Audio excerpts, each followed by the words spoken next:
Chapter 291, Questioning. Grandma, how could you blame me for this? It was clearly Ayn. What's wrong with her? Let me tell you, a man like you was behaving so wantonly outside with a woman in his arms, and you even made it to the hot topic list. Remember, you are the head of the Mo family group. Don't be so insolent. Old Mrs. Mo warned. She didn't usually care what her grandson did and had never seen him like this. Why did he seem to have changed after he recovered? Old Mrs. Mo hung up the phone and sighed. Old Mrs. Mo, I think young Master Jinrong is upset because of love. This is the case for young people nowadays. When did young Master Jinrong become so impulsive all these years? It must be because of the young madam.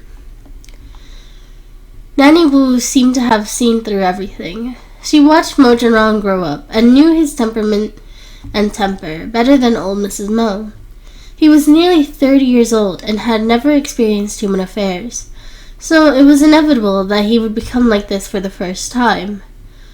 Old Mrs. Mo nodded, seemingly agreeing with her point of view. She stood up and walked upstairs. I can visit that uninfiled son today and ask him why he did it. At the Wrong City prison, Mo Chang-wen was still in custody, and the verdict wasn't out yet. He could only see his family members. Old Mrs. Mo sat in front of the phone with a complex mood. She never thought she would meet her son here. She slowly picked up the phone and looked at Mo Chang-wen. I didn't expect you to do this. I knew that you were ambitious since you were a child, but I didn't restrain you because you were well behaved. It seems like it's my fault. Mo Chang-wen didn't speak, but his eyes were moist. Even now, he still couldn't accept it. Mom, why did you favor my big brother since we were young? You give everything in the family to him, and I can only pick up the leftovers. I haven't said anything in over the years, but why now? He passed away, but I still didn't have the right to inherit the entire Mo family group. Even if they passed away, I still wouldn't have gotten a share. You still love my brother's son. Am I not your son? He choked into the phone. You're being silly. Don't you know that your brother was weak from a young age?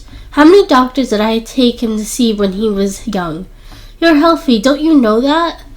Since a young age, when have I treated you poorly? Jinrong is a pitiful child. He didn't have parents at a young age and was sent abroad. He returned to my side in his teens. He is the same as your brother. He has a business mind. If I were to hand the company over to you, would it have achieved what it has today? Old Mrs. Mo's eyes were moist as she recalled raising her eldest son alone when they were young. Her husband had passed away a long time ago, and she had taken care of her two sons by herself. Her eldest son was often ill, which is why she took care of him more. He didn't expect to raise such a troublesome child. You never thought about my feelings. No matter what, I should be the one to take over the Mo Corporation, but you never thought about me. You brought Mo Jinrong back not long after my brother's death, so what am I? Mo Chang-wen couldn't accept it. Without Ayn Rand, he might have successfully inherited the entire Mo family group. Let me ask you, why did you kill Jinrong's 5 wives? Old Mrs. Mo didn't understand. Even if his 5 wives passed away and Jinrong became the jinx, what was the point? I knew about Mo Jinrong's illness a long time ago, that he couldn't touch women. Even if I didn't kill those 5, he wouldn't have had an heir. But if he had children one day, the Mo family group won't be mine anymore. I originally wanted to kill Mo Jinrong after dealing with Ayn Rand, but I didn't expect that brat to trick me. Mo Chang-wen didn't seem to be repentant. He seemed even more wicked with those regrets. You bastard! He is your nephew and you dare to kill him? I raised you in vain. Was it you who killed Yinger? Nanny Wu's reminder last time. Old Mrs. Mo had been thinking about this matter, and the more she thought about it, the weirder it felt. Mo Chang-wen smiled. It's been so long. Why are you still thinking about that girl? If you suspected I did it, then you should think of a perfect reason for why I should kill her. I might just admit it when the time comes. What a beast, I raised you for nothing. They are your family, how could you bear to kill them? Don't you have any humanity left? Even if you don't think about me, think about your sons. Are they going to have the reputation of being a child of a murderer? Old Mrs. Mo asked. You must not tell Yang Yang that I'm in prison. Everything I did was for his sake. I hope that he can have a bright future, and the Mo family group should be his. Who was Mo Zhengrong to interfere? Ochai was sorry to worry about his sons. He didn't want them to find out that he had committed murder for them and is in jail. He didn't want to affect his sons. Chapter 292, Plans. You're being silly. Even if he doesn't do anything, he can rely on the Mo Corporation to have a good future. Isn't this unnecessary? Besides, causing Zhengrong's reputation of jinxing his wife, what else did you cause? Old Mrs. Mo asked with heartache. Mom, I didn't gain anything. But if it weren't for Ayn Rand, I would have gotten what I wanted. Since I failed, I admit defeat. Mom, I'm in jail. Can you bring my illegitimate son back? Mo Chang-wen was still thinking about that illegitimate son, since it wouldn't be good for him to be left alone. Even if you want to acknowledge him as your son, he may not want to acknowledge you as his father anymore. Ever since your accident, they haven't appeared again. I said that he wouldn't be able to enter the Mo family's door as long as I'm around. You can forget about this. 5 lives. You won't be able to repay this debt in your next life. Old Mrs. Mo hung up angrily. When she heard Mo Chang-wen's words, she was so angry that her heart attack started again. Nanny Wu hurriedly took out a pill and she swallowed it. She looked at Mo Chang-wen's with a pale face. She never expected to have such a devil-like son.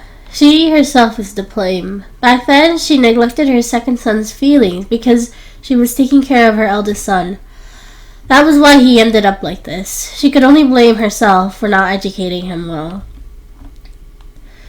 After leaving the detention center, old Mrs. Mo vowed that she would never come to this place. She would take one more look at her son and treat him as dead. Nanny Wu could tell that old Mrs. Mo was upset. No matter what, he was still her son. Which mother wouldn't be upset that their son became like this? Not seeing him was probably her punishment. When the Lan family saw the news about Mo Zhengrong, they were shocked. Mom, I didn't expect him to be Mo Zhengrong. Weren't we played by Ayn Rand just now? When Xu Yanshan saw the news, she was naturally upset and more jealous. That detestable girl, how dare she trick her grandma? If I had known Mo Zhengrong was such a person, Yaxin would have been the one to get married. That brat got herself a bargain. Zhao Shimi regretted listening to the rumors and letting such a rich husband go to benefit that brat. She looked at her poor life and the fact that she had to live under someone else's roof. Looking at that expression of that brat, she regretted it even more. Regardless, this girl went to fool around with a man in the middle of the night and even took photos to post on Moments. This must be true. It seems like she and Zhengrong are just a married couple on the surface. Mom, don't forget that she's still staying at home and hasn't moved into the Mo family. I think Mo Zhengrong's posting of an intimate photo is a signal. I think Yaxin still has a chance. Xu Yanshan saw the situation, thinking that Yaxin still had a chance. After all, both of their surnames were Lan and they were related. Yaxin wasn't inferior to that brat either. If Mo Zhengrong took a liking to her, perhaps the position of the young madam of the Mo family would go to her daughter. You mean? Zhao Shimi rolled her eyes and thought about it. Ayn Rand and Mo Zhengrong seemed to be harmonious, but were actually very far apart. They would get a divorce sooner or later. Although Mo Zhengrong was getting married twice, his family was still extremely wealthy. Compared to this, the second marriage wasn't much. She felt that it was alright and went upstairs to discuss it with Yaxin. Yaxin was beating her chest and stamping her feet in regret. Back then she listened to others and thought Mo Zhengrong was old and an ugly man. She didn't expect him to be such a tall, rich, and handsome man. Since he was picked up by that brat for nothing, she felt that she had missed a lot of money and felt a wave of jealousy. Damn it. Why wasn't I the one who married him? She was slapping her thigh in regret when Zhao Shumi came up. Good granddaughter, what's wrong? Why do you look upset? Grandma, have you seen the news? Mojiro is actually the butler. If I had known, I would have been the one to marry him. Anran picked my good fortune, and I was the one who was his marriage partner. I'm so regretful. Yaxin cried aggrievedly. Calm down. Look at how aggrieved my granddaughter is. It doesn't matter. Grandma has a plan, Zhao Shumi coaxed. Grandma, do you really have a plan? Yaxin wiped her tears and smiled in surprise. Of course, who is your grandma? Yaxin, look. Anran and Mojin don't have any feelings for each other at all.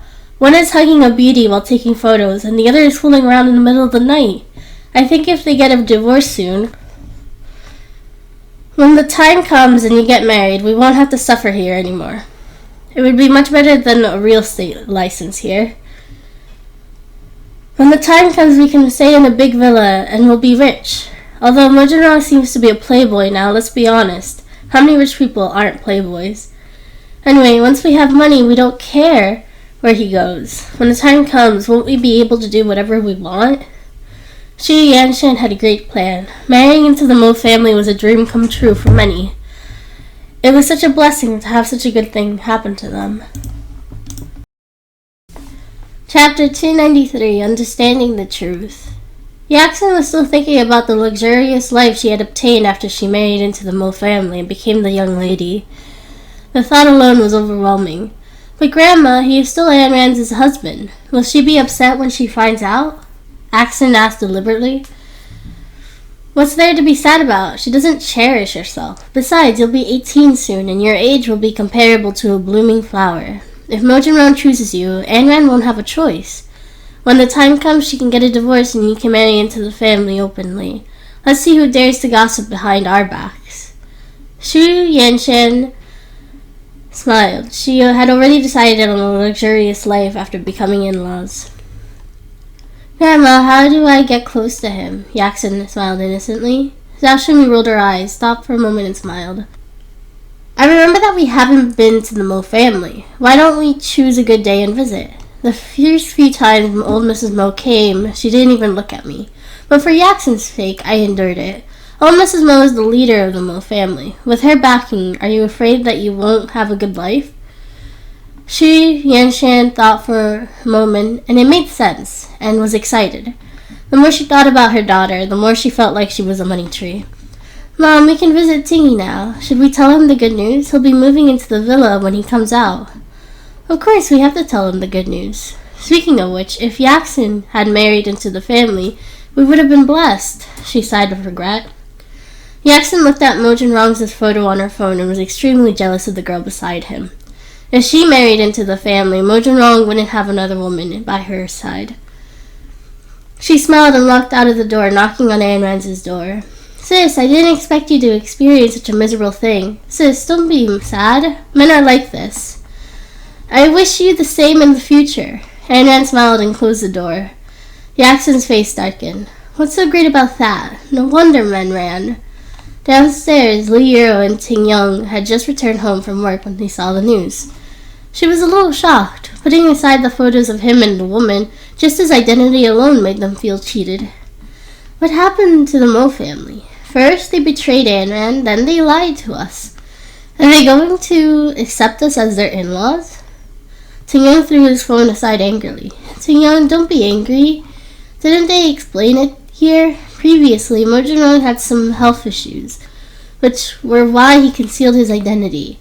He is such a big president and has such a big company, so he must have a lot of enemies. It's natural for him to do this for his own safety. But he lied to our Anran. That doesn't make any sense. Doesn't that mean he doesn't trust us? Liu grew angry as she spoke. I wonder if Anran knows about this. Previously, Mojin Rong was chatting happily with her, but it turned out to be his butler. Isn't he making fun of us? Ting Yong walked around the living room angrily, supporting his waist. At this moment, Anran came down and saw that her parents were furious. She walked out to comfort them. Dad, did you see Mojin Rong's post? Don't be angry. I know Jin Rong's identity. Back then, to protect his safety, I hid it. It's not that I don't trust you. It's just that our family... Anran stopped midway, but the two of them naturally knew what she meant. Tingy's family was the quickest to speak. If they leaked the news, all their efforts would be in vain. Even so, you shouldn't have hidden it from us, Anran. I know that we haven't taken care of you since you were a child, and you may hold a grudge against us, but please believe your parents. We really love you. Don't just leave everything to yourself. We can help you. Liu still felt a distance between her and her daughter. Perhaps it was because she wasn't by her side when she was a child, but she had a nagging feeling that her daughter had secrets that she didn't know and was often unwilling to tell others. Mom, Dad, I know that you loved me. There are things that I don't tell you, but that was to protect the Lan family. This way, the fewer people who know, the better. I can still protect you. Anran smiled innocently. Tingyun and his wife called her a silly child. Don't worry, Mojinrong will explain the photos to me, so you don't have to worry. He'll definitely apologize to me.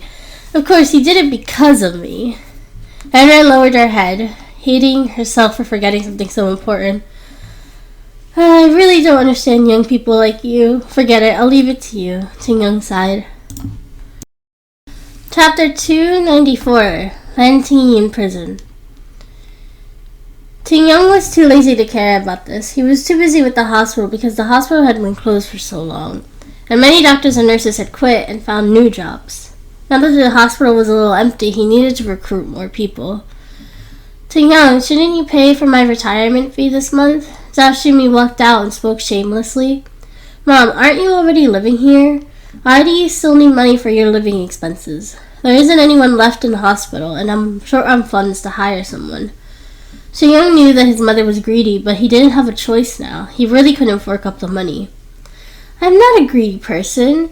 I'm going to visit Tingyi today, and I don't have enough money for a taxi. You have to give me some, so that I won't embarrass the Lan family, right? Zhao Xunmi's outstretched hand was still suspended in midair. She wouldn't take it back until she got the money. Tingyun had no choice but to take out 20 yuan and gave it to Zhao Xunmi so she could visit Tingyi. At the wrong city prison, Tingyi was choked with tears when he saw Zhao Xunmi. Mom, Yanshan, I don't want to go to jail. They always bully people here. Zhao Xunmi's heart ached when she saw the injuries on her son. This person is ruthless. Tingyi, stay inside and don't cause trouble. We are waiting for you. I have good news. Zhao Xunmi couldn't wait to announce her plan. Tingyi immediately broke into a smile after hearing about it. If Yaxin takes advantage of the fight between Anran and Mojinrong, we'll be rich. Mom, let Yaxin work hard. I will be able to hold my head up high when I'm out. Tingyi had a wishful thinking. He thought that he could earn a lot of money without working when he went out and wouldn't have to put on in front anymore. He had a proud expression on his face. Hubby, don't worry. I'll definitely teach her well, Shu Yanshan promised. Now her daughter was only her bargaining chip. Alright, why isn't Yaxin here today? Tingyi looked around a little disappointed. Did she find it embarrassing? She's working hard to learn how to be a good wife. You know that Mojinrong isn't easy to deal with. Shu Yanshan smiled and said. In reality, Yaxin didn't want to see Tingyi. She was a little resistant to the idea that her father was a criminal. Good. My daughter isn't inferior to Anran at all. When I'm out, the girl will have a good life. Tingyi was furious at the thought of it. How would he be in jail if it wasn't for that brat? Look, you're even gotten skinnier, and our lives aren't good now. Although we have moved into the Lan family's house, Anran bullies us both when Tingyun goes to work every day. She treats us like nanny every day. I had enough, Zhao Xunmi complained. Tingyi was heartbroken. When did his daughter and wife become such manual labor? Mom, I won't be sentenced too long. I'll take revenge for you when I'm out. Tingyi was thinking about how to deal with that brat Anran every day. When he was released from prison, he would definitely kill her. My eldest son is the most filial. I pity you that you went to jail. Tell me, how did you get caught red-handed? Zhao Xunmi grumbled into the phone. She thought that her son was always clean and efficient, but she didn't expect him to have dirt on him. I don't know either. There wasn't anyone around. Who knows how Anran found out? She must have been up to something. Mom, since you're staying at Tingyun's house, keep an eye on her. She definitely isn't a kind person. Tingy thought about it for a long time in prison and felt that there was definitely something fishy about Ayn Rand. Yes, we will. We have long noticed that something is wrong with that girl. There isn't any evidence at all. It's infuriating.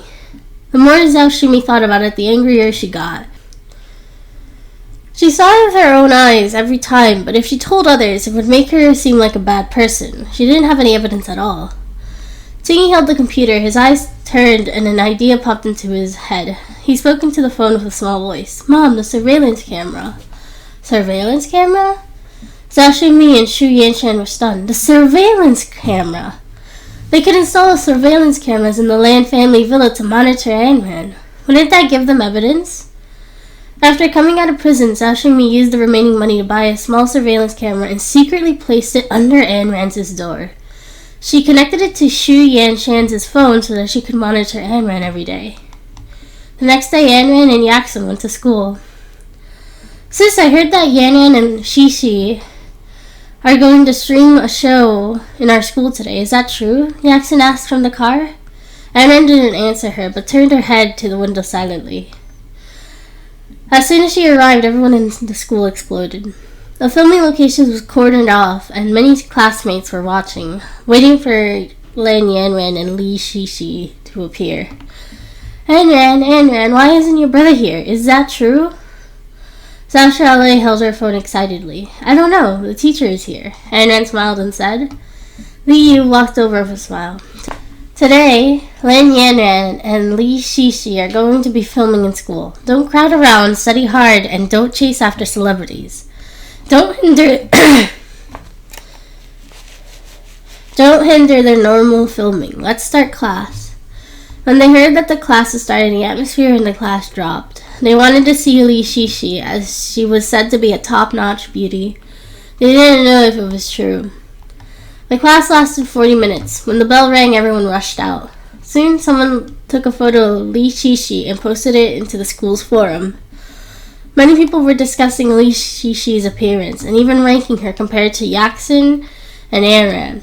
Li Shishi is so pretty. Zhao Xiaolei spoke as she walked. Ayn Rand didn't care about this. She just wanted to protect her brother. Many photos of Yan Rand and Shishi were uploaded onto the forum, and they formed an on-screen couple. Yan Rand's fans were called Blueberry fans. Hence, when such a couple appeared, it immediately attracted the jealousy of many girls and Blueberry fans of position. Even so, it couldn't withstand the flattery of some passerbys. Wow, Lan Yanran must like Li Shishi. Look at the deep love in his eyes. It wouldn't end if they didn't get married. What a match, they should get together. Many people on the school's discussion forum were discussing the compatibility between the two of them, so some were dissatisfied. Take our Yanran away. He won't get married. Don't implicate our Yanran. He is busy with his career. As they were getting into a fierce battle on the forum, a post suddenly attracted a lot of discussion.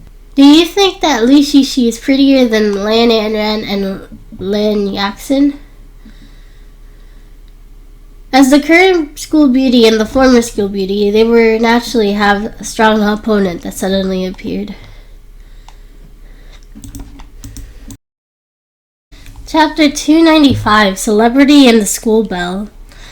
Hence, another intense battle broke out on the forum. Of course, Li Shishi is prettier. Lan Yanran looks better. She might even win. In the comments section, many people favored Yanran over Li Shishi and her beauty. They preferred this kind of innocent first love appearance. Compared to Li Shishi's plastic surgery face, they just wanted to look at it. Ayn Rand didn't care about this. She sent a message to Yan Rand, who was resting, saying that she was here to visit. This time, Yan Rand and the director got special permission to let her enter. As deskmates are good friends, Zhao Xiaolei and Sun Hai naturally enjoyed the privilege.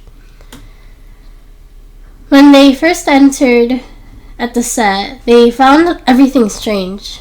But seeing a celebrity was still the most strange thing.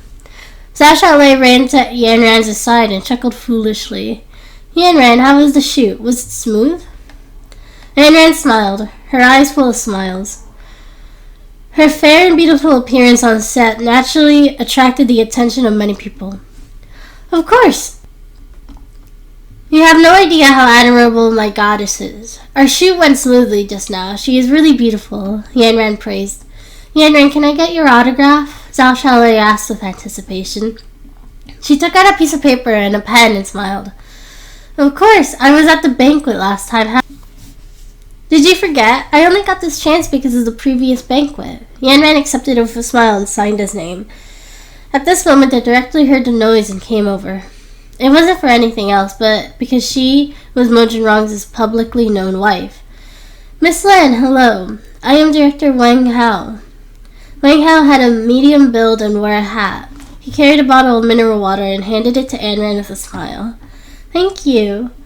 At this moment, many members of the film crew stopped to compare Lan Anran with Li Shishi. Clearly, they felt that Anran had won. Be it in appearance, skin, or temperament, Anran was better than Li Shishi. Miss Lan, you're so beautiful and your figure is excellent. I wonder if you got any thoughts of joining the entertainment circle. I can create an excellent script for you. You'll definitely succeed, Wang Hao said comfortably. To be honest, he had never seen such a pretty girl. Not even Li Shishi could compare.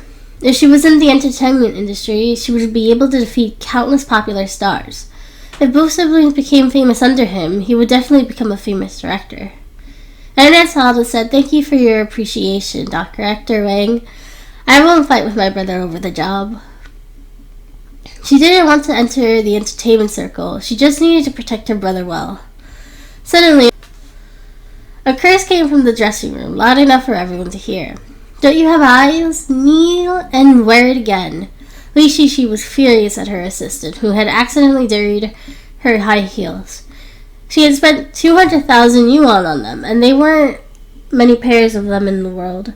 Now they were ruined. She was a little angry. The assistant was helping her wear the high heels while the makeup artist persuaded her. Our Shishi is a charmer. It wouldn't be good if you had wrinkles from anger. There are so many boys in school who are obsessed with you. Li Shishi loved it when others praised her. She was overjoyed. She was the prettiest and no one could compare to her. Of course, I'm the nation's goddess. Did you see Yanran who filmed today? He's obviously charmed by me, and the way he looks at me is different. But I don't like young boys like him. They are not useful anymore, but they have pretty good looks. Alright, help me see who's the best looking person in the school. I want to see how ugly she is compared to me. Li Shishi smiled as she touched up her makeup. The makeup assistant was searching the best looking person in Wrong City University, but the next second... But in the next second, she lost her smile and smiled awkwardly. It's hideous, let's not watch it. Really? Let me have a look. Li Shishi smiled and wanted to take the phone. When she saw the odd expression on the makeup artist's face, she snatched the phone skeptically. Her eyes widened. The girl on the phone was simply beautiful. There was jealousy in her eyes. She was the best looking. This girl was just good looking with makeup. Shishi, you were the best looking. She must have put on makeup, or else she had plastic surgery. Look at her perfect nose. How could she have been born with it? Shut up. Are you saying I'm not pretty too?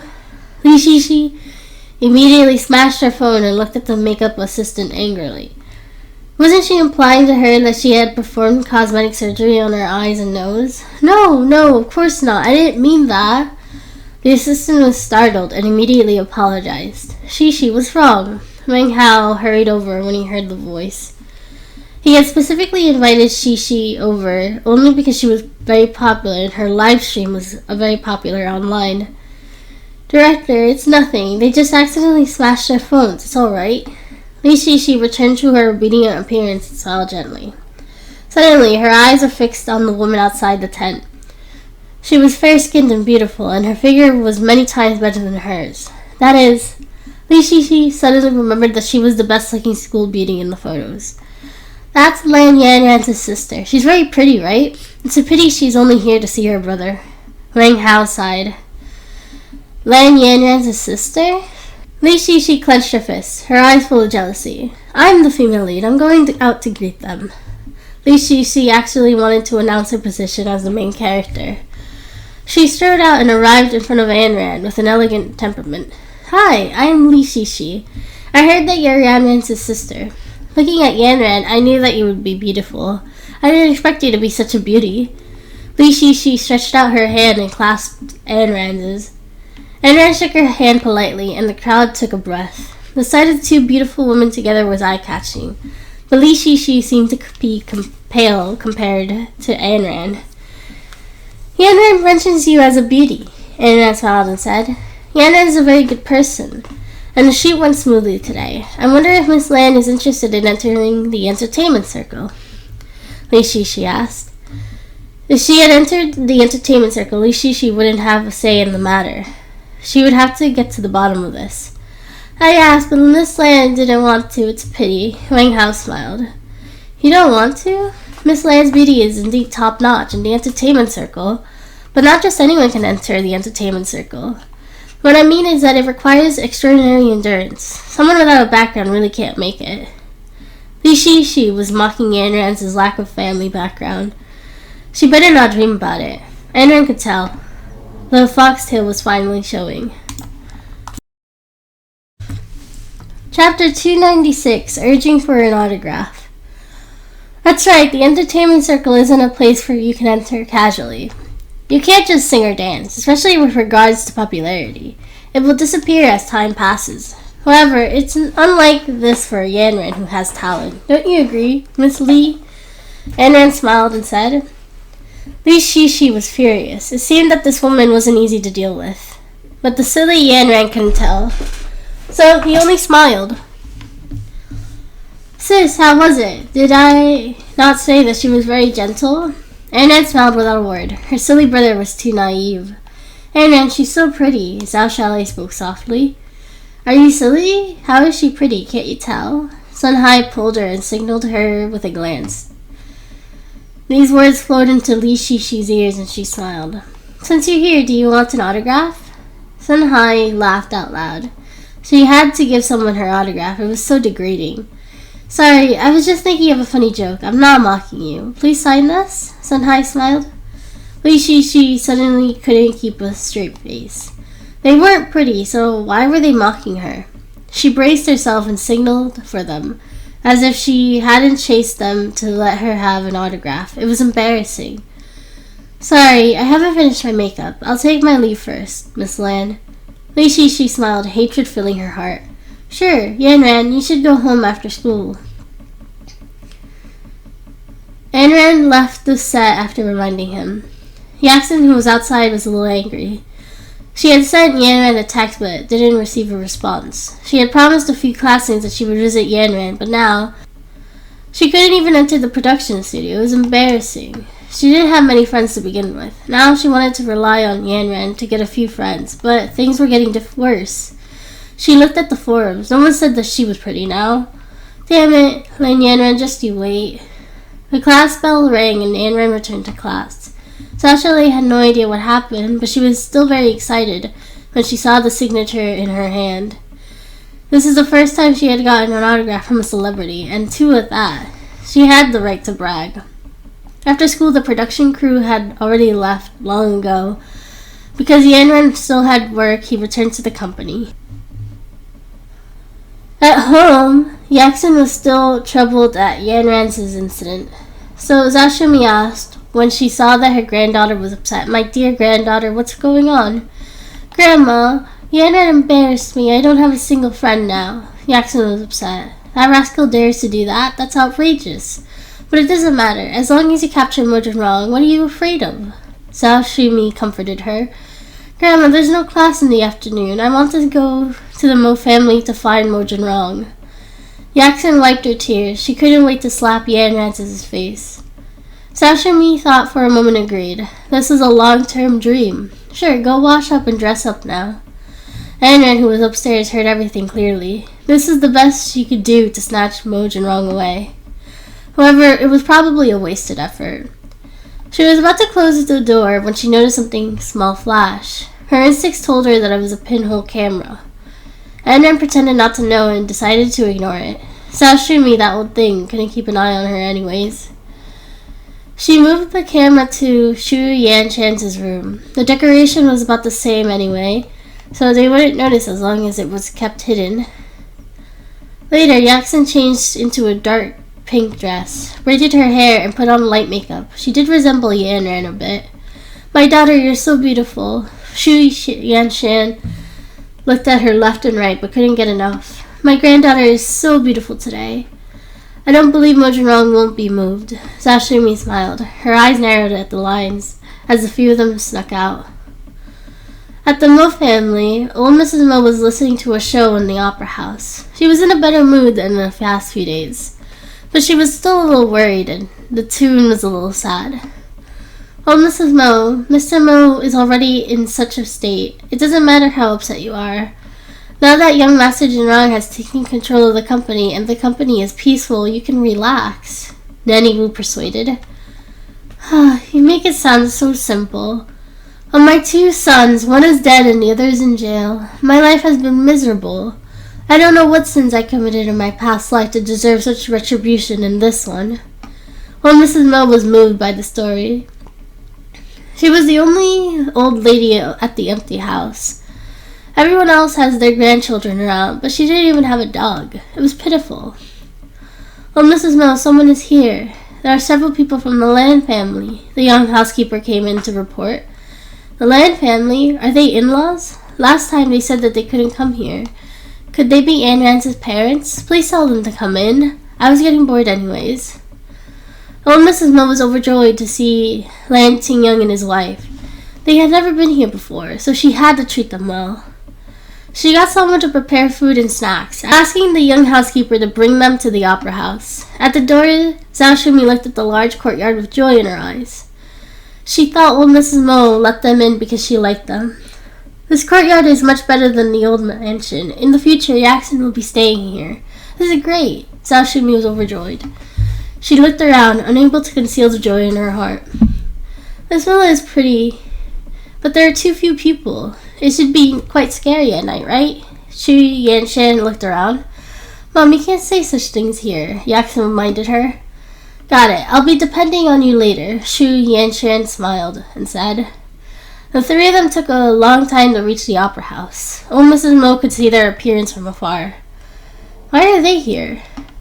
Old Mrs. Mo was old, but she had discerning eyes, so she was disgusted by their shifty looks. She didn't expect Anne Ren to come from such a family. These people looked like they came from a village, making her frustrated. Zhao Shumi was overjoyed looking at old Mrs. Mo, who had come to pick her up. It seemed like old Mrs. Mo likes us a lot. It seems that old Mrs. Mo likes us a lot. Why didn't we think so before? Zhao Shumi spoke quietly. Old Mrs. Mo's expression changed instantly, and she calmly drank her tea. Old Mrs. Mo, I am Anne Rance's grandma. Zhao Shumi was the first to speak. She had seen old Mrs. Mo before and could tell at a glance that she wasn't easy to get along with. However, regardless of how difficult it was, she wanted to be in-laws in the family. I am Anne Rance's aunt. Shu Yanshan wanted to shake her hand as well, but her hand stopped in midair for a long time. Seeing that old Mrs. Mo wasn't giving her any face, she retracted it embarrassingly and smiled awkwardly. 297. Family? Shu Yanshan poked Yaxin and pushed her forward. Grandma, I am Yaxin, Anne Rance's cousin. Yaxin spoke weakly. So, why are you here? Old Mrs. Mo didn't want to raise her head, her face full of disgust. In-law, isn't it inappropriate that we haven't officially met? That's why I wanted to bring them over to visit. Zhao Shumi sat down and smiled. She seemed to be older than old Mrs. Mo, and they were in-laws, so it wasn't reasonable for them to sit down. Sit down, why are you standing? Zhao Shumi waved it as if it was her house. Shu Yanshan brought Yaxin to sit and smiled. In-law, this is our first time here. This courtyard is so big it can't compare to the Land families. Shu Yanshan looked around in admiration. The opera house is about 3 meters tall, and one could see the entire villa from above. Grandma, you are Mo Jinrong's grandma, so you are naturally my grandma as well. From now on, we are family. I will come over often to talk to you. Yaxin was very sensible. Old Mrs. Mo clasped her hand solemnly. It's all right. I'm fine alone. Besides, Anne Ren comes over often. Why didn't you bring her along today? Why aren't her parents here as well? Old Mrs. Mo, do you mean that we aren't also in-laws? Anran is busy today, so it's the same even if we came here. I'm sure you have seen the news. Anna is indeed a little angry, but it doesn't matter. It's normal for a married couple to be like this. Which man wouldn't like things outside? It's normal.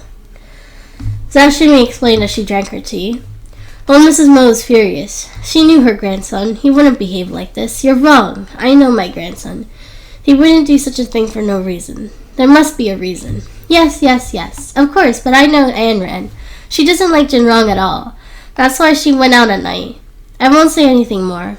Anyway, I didn't raise her when she was young, and she has a wild temperament. Jinrong is a good child. It must be hard on him. The two of them have been living separately since their marriage, so it was inevitable that something will go wrong. I can see the distance between them, but don't worry, they probably won't be able to break up. Zhao Shimi smiled. Old Mrs. Mo knew that she was trying to sow discord between them. You're wrong. Anran grew up in the countryside, and indeed, she doesn't have many feelings for you, but Anran and Jinrong love each other deeply. I can tell.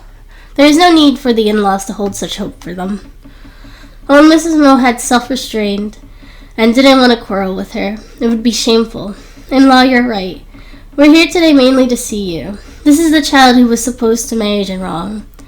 It was only because she was young that Anran was chosen. Now that something like this has happened, if Anran and Jinrong really can't live on, the child wouldn't mind supporting the role. After all, the marriage between the two families won't be changed, right?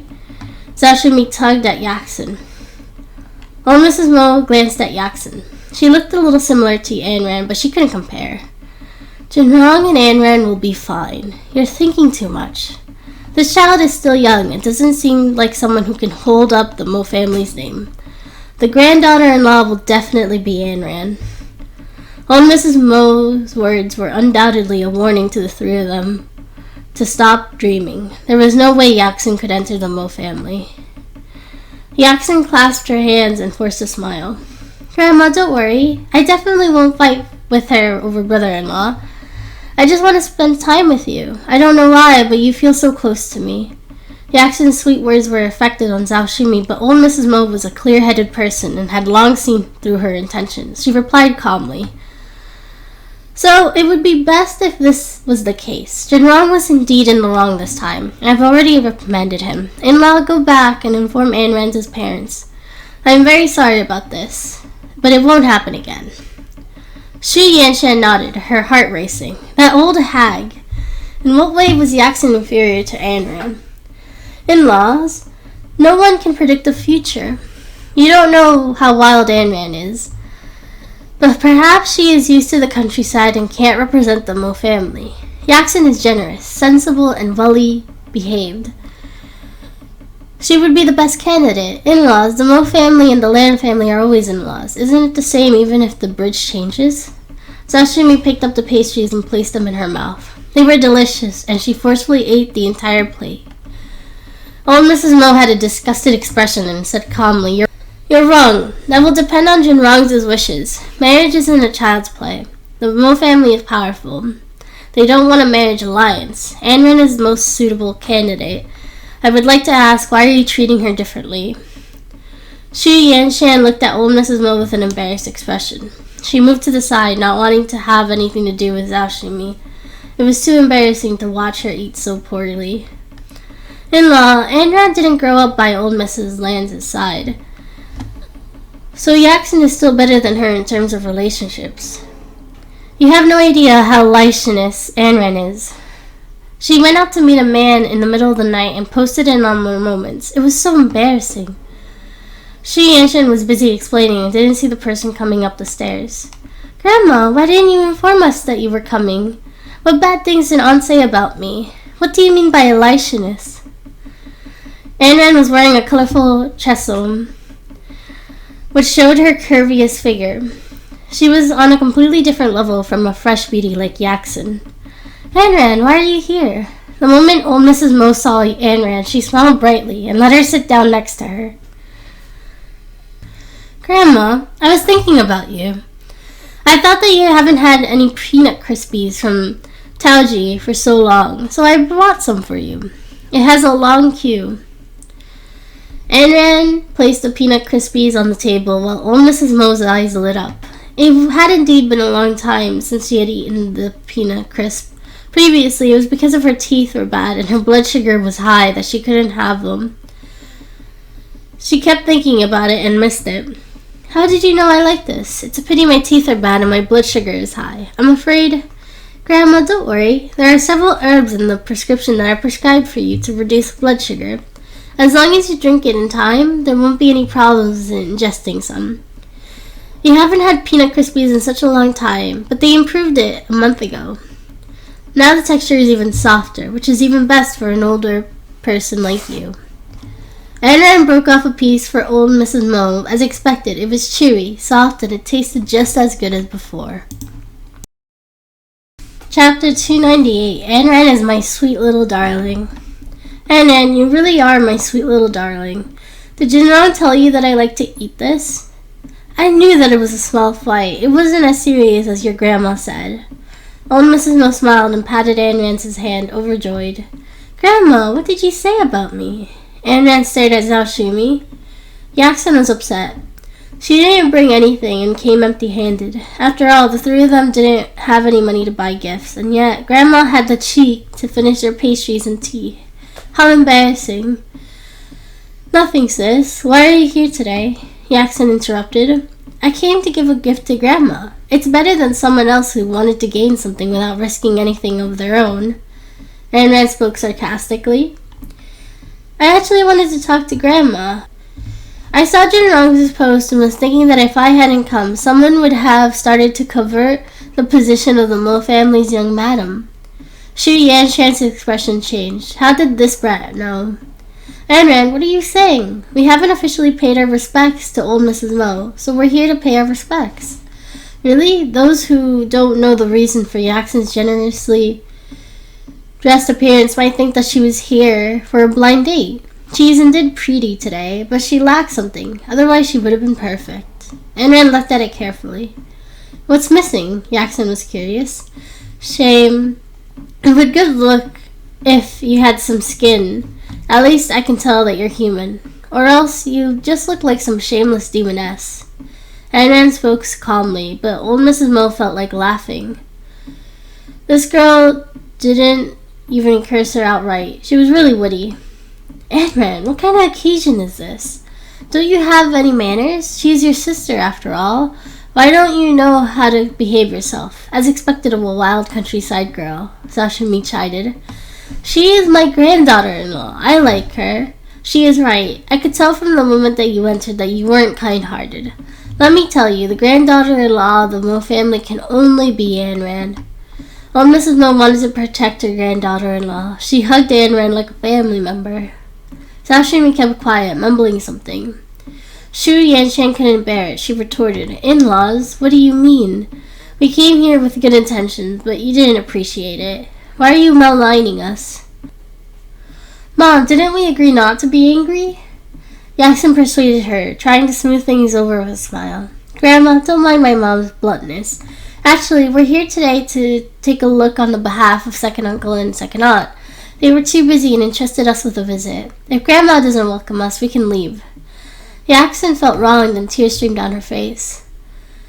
Why didn't I know Mom and Dad asked you to come over? Didn't Yaxin see me fight with Jinrong and wanted to take advantage of the situation? Ayn Rand pointed it out directly, and Yaxin's face grew grim. Although that was what she thought, it made her feel like a mistress. No. In your dreams. The Mo family's door isn't something that you can enter just because you want to. Old Mrs. Mo was angry when she heard this, and she was implying that the whole family was daydreaming. In-law, you're mistaken. We didn't bring Yaxin here with any other intentions. Don't take what she said seriously. After all, we have seen Ayn Rand and Jinrong's relationship, and we couldn't be certain about the future. We have visited you today and will be leaving soon. Shu Yanshan stood up and pulled Yaxin, preparing to leave. After Zhao Shumi finished the last bite, she stood up, glanced at Ayn Rand, snorted, and left. Nanny, we will see them out. Old Mrs. Mo spoke unceremoniously. After the three of them left the opera house, old Mrs. Mo looked at Ayn Rand kindly. Ayn Rand, Jinrong's actions have wronged you. I said it before, but there won't be a next time. Grandma, it's alright. Jinrong is behaving like this because of me. I can tell that he cares a lot about me, so I'm not angry. Instead, I caused you trouble today. My grandma is always biased towards my eldest uncle's family, so I was sent away from a young age and wasn't well liked. But it's alright, I have my parents and your love for me. Ayn smiled, appearing obedient and cute. Old Mrs. Mo sighed when she saw how sensible Ayn was. You will always be the granddaughter-in-law of the Mo family. Old Mrs. Mo patted her chest and promised, which touched Ayn. Alright, are you fighting with Jinrong? Should I get him to apologize? Old Mrs. Mo tilted her head and asked. It's alright, he will come. Grandma, I wanted to ask you something. Ayn wasn't here to slap Zhao Shimi's face. She had other objectives. Sure. I know that the Mo family has invested in Rong City's Medical Research Institute, but last time someone deliberately made things difficult for me and didn't want me to pass the test, so can I use the Mo family's power to get in? Ayn asked. Although she didn't know why Jin Lin did this, it must have something to do with the Mo family. It would be best if she used the Mo family to deal with the Mo family. Who would dare to stop my granddaughter-in-law? This is simple, don't worry. The Mo family has invested in the Rong City Medical Research Institute, so we naturally have a say in this matter. Besides, you're the young madam of the Mo family, so it wouldn't be a bad thing for you to get in and work. I'll get Jinrong to handle it. Old Mrs. Mo smiled kindly. It was the Mo family's blessing to have such a beautiful and smart daughter-in-law. Grandma, I don't want Jinrong to know. I want to give him a surprise. Ayn smiled. How could she let Mo Jinrong know about this? He might have been the one behind it all. Wouldn't it be like sending a lamb into a tiger's den? Good. I have connections in the research institute. You're a witty girl. Don't worry, I'll talk to them. Old Mrs. Mo smiled and said. Yaxin, who was chased out, stomped her feet angrily. Damn it. Ayn, that girl, she chased us out like stray dogs. She couldn't keep in her innocent mask. Only hatred was in her heart. That brat, old Mrs. Mo was bewitched by her, and I don't know how she bewitched her. How is our Yaxin worse than that brat? Xu Yanshan looked back at the Mo family villa unwillingly. Ayn only knew how to be witty and coax that old thing. Old thing, you're old, and yet you can't see the situation clearly. It doesn't matter if old Mrs. Mo doesn't like it or not. The important thing is that Mo Jinrong likes it. Since we can't get through this way, let's find Mo Jinrong. Zhao Shimi didn't give up. She wouldn't let go of this opportunity to become a rich woman. Chapter 299. The rascal is getting a taste. Grandma, I'm scared. Mo Jinrong. Yaxin was a little worried. Mo Jinrong usually looked cold and didn't seem easy to get along with. What are you afraid of? That's why you keep losing to that brat Ayn. You deserve to be bullied for the rest of your life. Xu Yanshan pinched her daughter hard, blaming her for being unable to defeat Ayn. Zhao Shimi watched as Yaxin cried aggrievedly and started to defend her granddaughter. You're not allowed to talk to my granddaughter like that. Ayn had learned savage techniques from the countryside when she was a child. It's normal for my granddaughter to lead a pampered life and not be able to win. But that doesn't matter. As long as Jinrong likes her, it doesn't matter who says so. Zhao Shimi hugged Yaxin to comfort her. But Mom, Mo Jinrong doesn't seem to be an easy person. I'm afraid that it'll be difficult for Yaxin to win. Xu Yanshan was a little worried. Mo Jinrong was usually very vigilant, but this time he took the initiative to reveal his identity. How could she get close so easily? No worries, if Mo Jinrong can take intimate photos with others, why can't he with Yaxin? Zhao Shimi rolled her eyes and thought of a good plan. Isn't my birthday coming up soon? Let Mo Jinrong come over and we can create an opportunity for Yaxin and Mo Jinrong. That's great, Madame. That's great. We'll be depending on you. Xu Yanshan placed all her hopes on Yaxin. She was the only thing that she could rely on from now on. At the Mo Corporation, young master, we can't. It's been a long time and we really don't have any choice. The company will lose billions if this continues to stop operations. Mo-san ran over anxiously. Damn it! Mo Jinrong suddenly slapped the table, gritting his teeth. He took out his phone and called Ayn. Where are you? Ayn Rand smiled faintly. I'm eating at Grandma's. Are you coming? Come to the office immediately. Mo Jinrong was at a loss for words, wishing that he could strangle her. Old Mrs. Mo took the phone. You little rascal! You should apologize for your mistake, and don't you dare speak to my granddaughter in such a manner. You must be inching for a beating. Mo Jinrong was a little surprised, but also furious. Grandma, I am your grandson. She is your granddaughter-in-law. I don't care, you little rascal. Treat Ayn Rand well, or I'll break your legs. Mo Jinrong suddenly felt that he was a child she picked up from the streets and was both angry and anxious.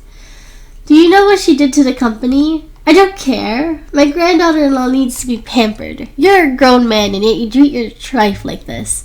You should be punished. Old Mrs. Mo seemed to blame him, but in reality she spoiled him. Good. Ayn Rand, please come to the company. I will apologize to you in person. Mo Jinrong was furious, but he had to maintain a smile and suppress his anger as much as possible.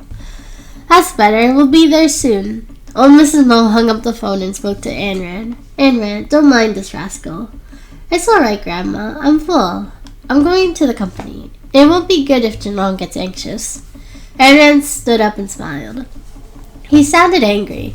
The company had no electricity or internet, so he must be very anxious. Look, my granddaughter-in-law is so sensible. Hurry up and talk to Jinrong. Tell me if he bullies you, and I'll definitely teach him a lesson. Old Mrs. Mo smiled as she watched Ayn Rand leave. Old Mrs. Mo, Miss Ayn Rand is really something. She made her grandma suffer in silence. Nanny Wu smiled. Yes, I know that she is a smart child and is compatible with Jinrong. Jinrong has a bad temper and needs Ayn Rand's guidance. Old Mrs. Mo smiled and said, But today I heard that the Lan family's intention. They want to fill in for Miss Lan. Seeing how eloquent she is, their eyes are full of ideas.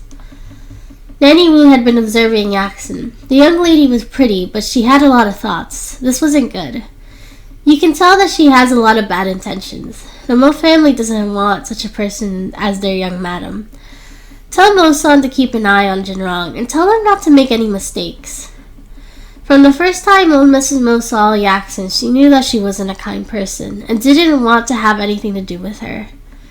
Ayn Rand took a car to Mo Jinrong's company. When she entered the hall, she saw many people gathered, gossiping and chatting.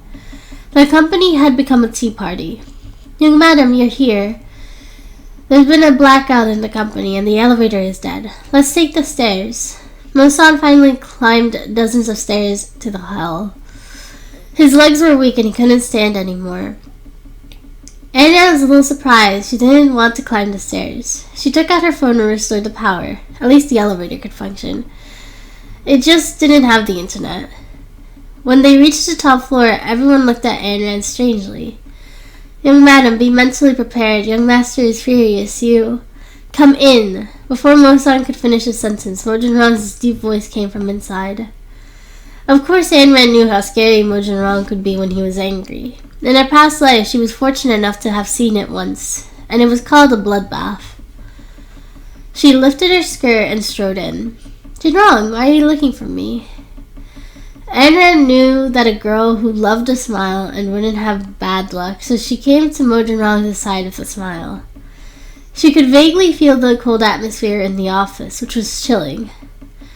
What, Miss Lan, you don't know? Mo Jinrong lowered his head, not looking at her. I've restored the electricity, but the internet will depend on your performance. Ayn Rand smiled and walked to Mo Jinrong's table. Her fingers gently moved to Mo Jinrong's suit, moving across his perfect side profile and stopping at the tip of his exquisite hair. Before she could react, Mo Jinrong swiftly stood up and pulled Ayn Rand into his arms, their eyes meeting. I told you I liked you. Why did you take a photo with another man? Mo Jinrong inched closer to Ayn Rand, seemingly threatening her. Are you jealous, young Master Jinrong? Ayn Rand revealed an attractive gaze, her fair fingers gently moving across Mo Jinrong's face, moving his chin and raising it gently. This action seemed to hook Mo Jinrong's soul. What do you think? Who is that man? I said that you better clean up your private life. Since you don't want to listen, don't blame me. Mo Jinrong's tone was even more seductive. He hugged Anran's waist tightly, and the two of them were very close, as though they were about to kiss. Chapter 300, Subdued by Anran. He is my friend, and you know my identity. I can't possibly not have two helpers, right? On the other hand, what does Boss Mo consider Kinshu to be? Can you explain? Anran's gentle voice rang into Mo Jinrong's ears, every word tugging at his heartstrings.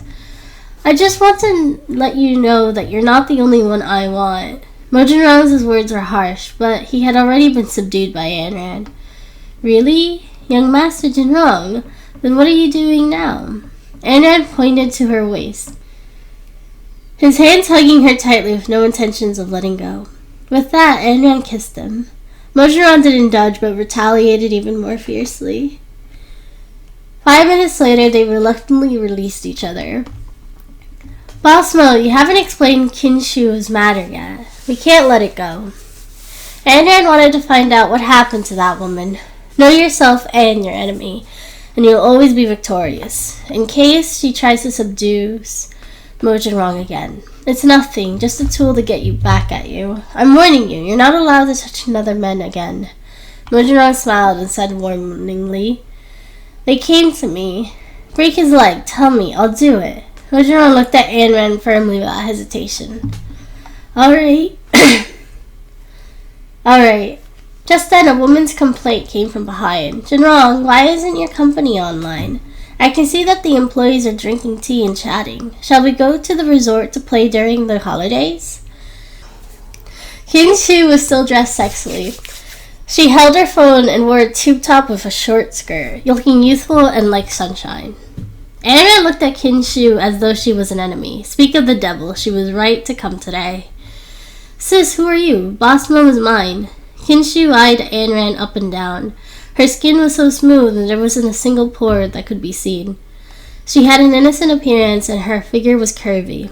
She was simply a top-notch beauty. It was no wonder that she had the confidence to come into Mo Jinrong's office. However, she came for nothing. Mo Jinrong was hers. Sis, Miss Kin is 18 years old. You are indeed dressed sexily, but this is a company. Isn't it bad for you to be dressed like this? Anran smiled and said, Who are you? Why do you care? Don't you go online? Jinrong took a photo with me. I'm the one he posted online. Kinshu was very proud. She was definitely the woman Mo Jinrong took a photo with, and was even known by the world. After she returned home, her father kept complimenting her for her abilities. She originally wanted Mo Jinrong to take the initiative to invite her, but there wasn't any news after a long time, so she couldn't wait any longer and came over herself. Don't you know he has a wife? Are you so proud to be someone else's mistress? Anran sneered. What nonsense are you saying? You are the third party. Aren't you here behind his wife's back? Kinshu looked at Mo Jinrong arrogantly and suddenly noticed traces of lipstick on his face. Did he take advantage of her absence to get with another woman? Jinrong, why is there a trace of lipstick on your mouth? Which Vexen was it? Kinshu inched closer to Mo Jinrong and asked coquettishly. Mo Jinrong took a step back and spoke coldly. What does that have to do with you? I took the photo with you out of courtesy, and it doesn't mean anything. If you misunderstood, I apologize. Jinrong, have you forgotten about our intimate photos? How could you go back on your word? Haven't we confirmed our relationship? Kinshu suddenly frowned in question. She had told her family that she was dating Mo Jinrong and would be getting married soon. Hence, Qin Hao had given her a mission to marry Mo Jinrong within 2 weeks. Now that Mo Jinrong had cleared his name, she wouldn't know how to explain herself when she returned. I think that you're thinking too much. We were just taking a photo. If I gave you the wrong impression because of that last time, it would have been my fault. Mo Jinrong was very cold and his gaze was always on Anran. This is something Kinshu noticed as well. Did you break up with me because of this woman? Kinshu pointed at Anran agitatedly. Miss Kin, I hope that you find out who this woman is before you do anything. Anran smiled. Kinshu was very naive, wanting to be someone else's wife at the age of 18. Who are you? What's your name? Why are you seducing Jinrong? Kinshu walked forward and raised her hand, wanting to slap her. Suddenly, her hand stopped in midair and Mo Jinrong grabbed her wrist from behind. The company doesn't tolerate your insolence. Who else is allowed to hit my wife? Your wife? Kinshu revealed a startled expression in shock. She slowly lowered her raised hand. She didn't expect this woman to be his wife.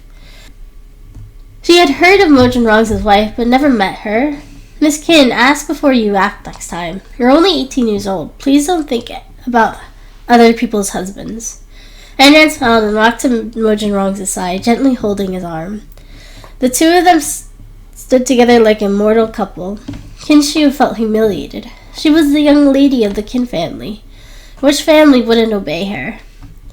She could do whatever she wanted. No one had ever talked back to her or humiliated her like this. Kinshu could vaguely feel a sharp pain in her chest. She made a painful expression and covered her chest with her hand. She squatted down slowly and her breathing started to quicken. She felt like there was a big rock pressing down on her chest and she gradually couldn't breathe. Anran felt that something was wrong and hurried over to help Kinshu to the sofa. What's wrong with her? Mojin Rong was a little nervous. He vaguely saw his sister on the plane and an illusion even appeared in front of his eyes. He imagined himself sitting with his sister on the sofa. Anran took the condensed scent that she carried and placed it among Kinshu's philtrum. She took a lighter and ignited the condensed scent, letting the scent enter Kinshu's bloodstream through her nose. She took Kinshu's pulse and found it weak. Her breathing was hurried and her lips were dry and purple. Perhaps it was a heart disease. She has a heart disease? Anran asked. Yes, she has had cardiac surgery before, Mojin Rong replied nervously. Anran took out a gray pill from her bag, which happened to be the last one. She fed it to Kinshu and her pulse eased a little bit. But it couldn't solve the root problem. She still needed to be sent to the hospital for treatment. Hence, she called the emergency number and sent Kinshu to the hospital. Chapter 301. She is only 18. She is still a child. At the hospital, more than an hour of inspection and rescue, Kinshu was finally out of danger and was temporarily under observation in the intense care unit. Doctor, how is she? Anran asked anxiously. The patient has undergone a cardiopulmonary bypass surgery before. Perhaps it was because she was agitated that there was a problem with the donor blood in her heart, which suppressed the blood vessels around her heart and caused her to have difficulty in breathing. It has been alleviated and she needs to stay in the intensive care unit for a few more days for observation. Don't let anything agitate her recently. Just let her have a good rest, said the doctor, who walked out and took off his mask. Thank you. Anran returned to her chair tiredly. Mojin Rong sat at the side with a dazed expression. He was very afraid that something would happen to Kinshu, but because of today's scene, he thought of his sister. After the previous treatment, although he was panicking, there wasn't any pain. I've called Kin Hao. He'll be here soon. Mojin Rong was still in shock and exhaustion as he spoke. I'm sorry, she might have relapsed because of me, but I really didn't know that she had already suffered from a heart attack. Anran lowered her head in self-blame, feeling guilty. It's okay, it's not your fault. I gave her hope. I'll explain it to Kin Hao. Mojin Rong sat in the chair and spoke in a low voice. Soon several urgent voices appeared in the corridor. Sure. Dad, slow down. Kin Tayan hurriedly helped Kin Hao towards the emergency room. What happened? Why was my daughter admitted to the intensive care unit on her way to your company? Kin Hao asked anxiously. He only had one daughter, and because of her heart disease, he cherished her. He doted on her and couldn't love her anymore. Now that her life was in danger, he, as her father, was worried. Boss Kin, I'm really to blame for this. I didn't make things clear with her and cause her to misunderstand. That's why she fell ill. Mojin Rong stood up and apologized sincerely. Kin Tayan stepped forward. What's the use of your apology? My sister is lying in the intensive care unit, and you're saying that this is a misunderstanding? The photos are clear and the entire world can see them. Are you saying that it's a misunderstanding? Kin Tayan loved his sister very much, and now that he saw her in the hospital with all kinds of tubes attached to her, his heart ached. Kin Tayan, it's my fault that Kinshu misunderstood. I didn't know she had a heart problem. I shouldn't have agitated her. Anran stood up and took the blame. It's you? Kim Tae-yeon glanced at Anran again. He hadn't seen her since the last exam and didn't expect to see her in the hospital. Who is she? Why did she hurt my daughter? Mo Jin-rong, aren't you in a relationship with Shuer? Why are you hurting my daughter with another woman? Kim Hao questioned. If it was because of this, Anran wouldn't feel any guilty. She stood up and declared her identity righteously. I am Mo Jin-rong's wife, Lan Anran. I'm sure you have heard the news online. If you accuse me because of this, I won't feel guilty at all. I didn't do anything wrong. I was just protecting my husband. Kim Shu, an 18-year-old girl, appeared in Jin-rong's office wearing revealing clothes. Shouldn't I be standing up for her? Kim Hao was speechless. Kim Shu had clearly told them that she was dating Mo Jin-rong, and he thought that they were divorced. Thinking that his daughter had become a mistress, he couldn't bring himself to accept it, and hence turned the blame to Mo Jin-rong. Boss Mo, what is wrong with you? You have to give me an explanation. Since you have a wife, why did you take such intimate photos of my daughter? You caused my daughter to misunderstand. She is only 18 years old and is still a child. She's very innocent and you shouldn't have lied to her. Faced with Kim Hao's question, Mo Jin-rong spoke frankly. I have never lied to her. The photos were a misunderstanding and I have never said I wanted to date her. The person in my heart has always been my wife, Lan Anran. The doctor said that your daughter is out of danger and will only need to be observed in the intensive care unit for a few more days. Thinking about it, it was my wife who saved your daughter. Since you're here, we will make our leave. I'm really sorry about today. Mo Jin-rong pulled Anran and turned to leave. Kim Hao shouted at the top of his lungs from behind. Mo Jin-rong, I'm going to make you pay. I will definitely get the Mo family's market back. Mo Jin-rong knew that the Mo Corporation and the Kim family were officially at war, but he wouldn't lose. Outside the hospital, Mo Jin-rong and Anran got into the car and returned to the company. Anran restored the company's network, and everyone started to work. I'm sorry, this started because of me. I didn't expect it to turn out like this. Anran sat quietly on the sofa, looking apologetic. Mo Jin-rong sat down, hugged Anran, and comforted her in a low voice. It's okay, I was angry and did something wrong. Fortunately, she's alright. He turned and hugged Anran, patting her back gently like he was coaxing a child. Suddenly, the door was pushed open. Young master. I'm sorry, I didn't see anything. Mo-san rushed out and closed the door. Anran hurriedly pushed Mo Jin-rong away, but was pulled back by Mo Jin-rong as he shouted loudly, Come in and talk. Mo-san opened the door in shock and stood in front of them like a big light bulb. Young master, Country W called and asked why we didn't pick up the video call just now. They have an appointment with us to discuss the details of the deal. Mo-san looked at them and smiled. Yes, I understand. Tell them the meeting will start immediately. Mo Jin-rong spoke seriously. I'm leaving. I'm going home. It's getting late. Anran wanted to leave, but Mo Jin-rong pushed her onto the sofa and looked at her quietly. Be careful on the road. I'll get the driver to send you back. With that, he gave her a light peck on the forehead. Anran's fair little face flushed instantly, and she was no longer as bold as before. Now she ran like a shy little girl. Young master, you and Miss Lan. Mo-san laughed even louder. Call her young madam. The Kim family may not be well behaved in the coming days. Watch her every move, Mo Jin-rong instructed. Yes, young master. Mo-san nodded and left while Mo Jin-rong started the meeting. Chapter 302, Video Incident. In the hospital, Kim Shu gradually awakened. She wore an oxygen mask and Kim Hao accompanied her, holding her hand tightly. Daughter, you're awake. Tell Dad what happened. Did Mo Jin-rong bully you? Is that why you're ill? Don't worry, Dad won't forgive him. Kim Shu didn't speak. She was just crying. Dad, she just woke up and cannot be agitated. Well, you can't let go of Mo Jin-rong, Kim Tae-yeon said to Kim Hao. I know. The Kim family has just moved back to the market and it isn't as stable in the country. Let's continue working on obtaining the market. You will bring people to steal Mo Corporation's cosmetics industry. I want to see the results in a week regardless of the method. Kin Hao only had his daughter in his heart now. He would take the life of whoever bullied his daughter. But Dad, if the malicious market competition, we may not be able to beat Monk family.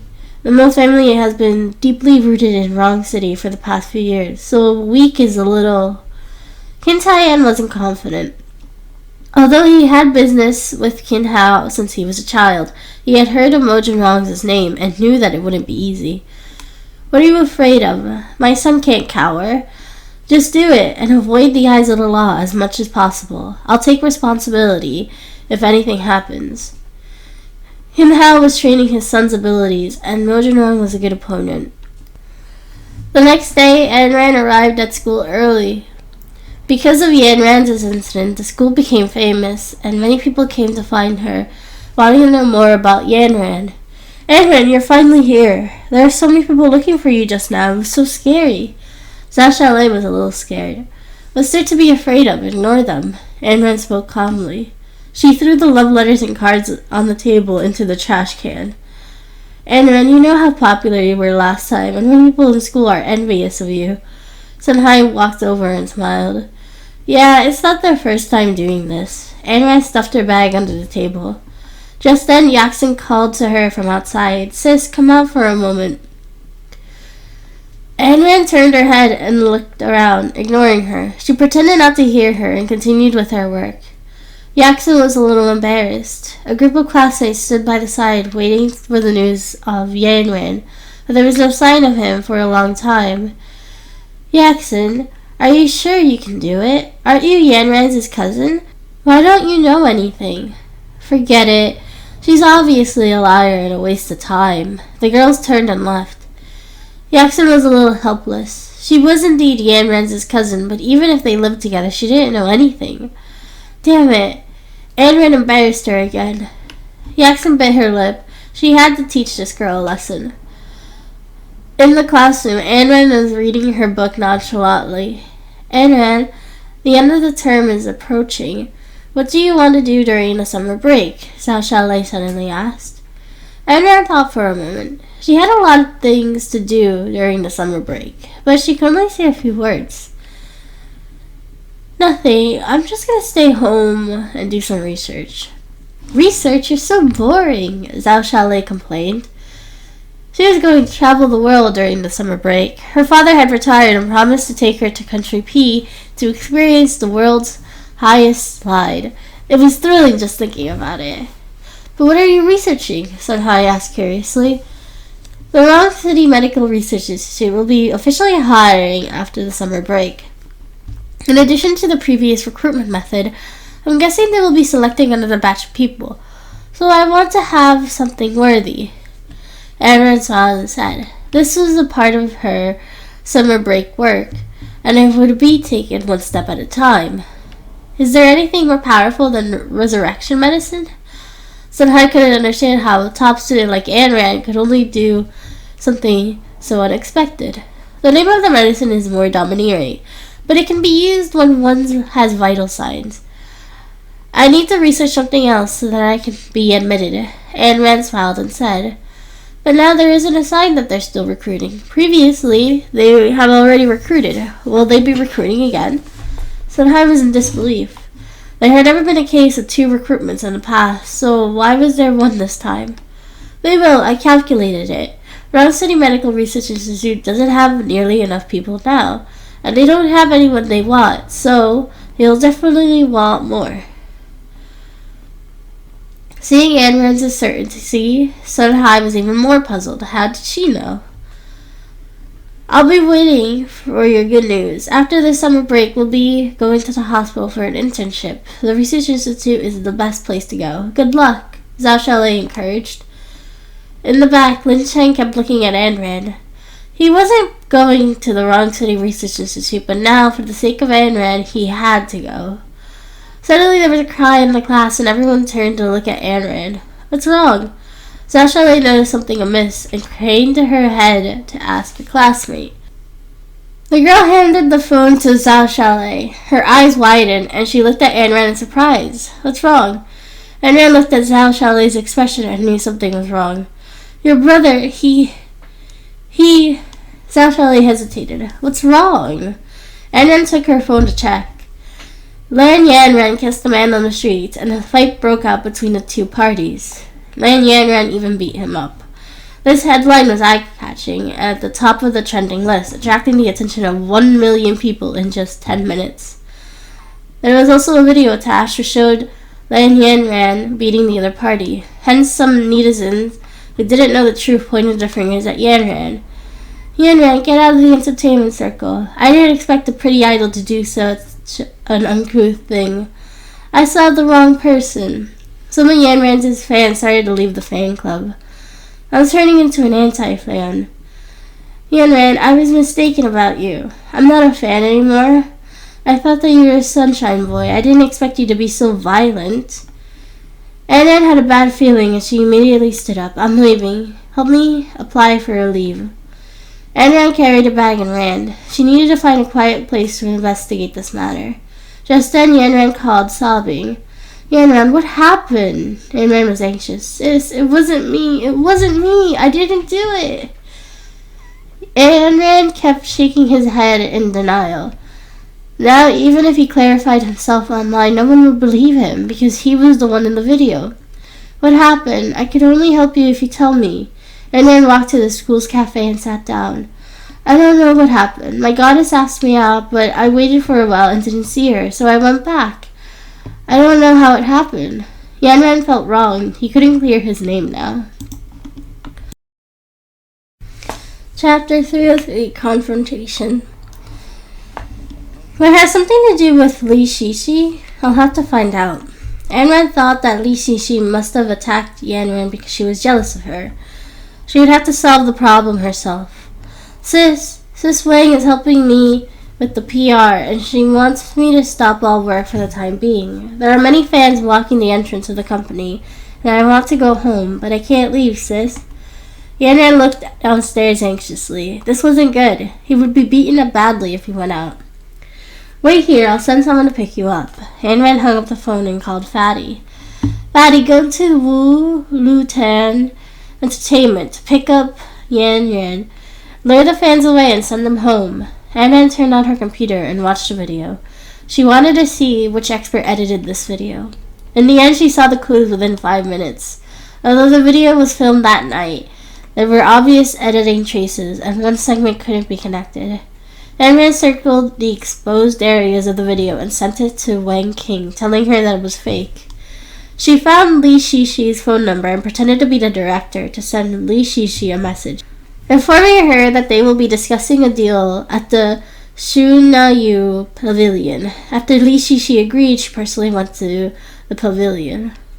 Tian He Apartments. The makeup artist assistant was putting on Li Shishi's makeup. Shishi, have you received a new role? It's not that. I haven't been able to take on any shows recently. It's my fault for being so popular. I couldn't do anything about it. Although, I don't know the script this time. A director called me, so I don't mind taking a look. Li Shishi looked at herself in the mirror with satisfaction.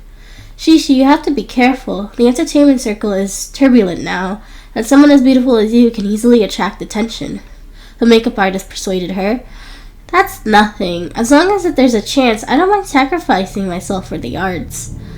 Li Shishi didn't object to this method. It wasn't easy for her to go from an internet celebrity to an A-list celebrity. As long as there was a show to film, she could only accompany the director. After all, this was common in the entertainment circle and wasn't embarrassing.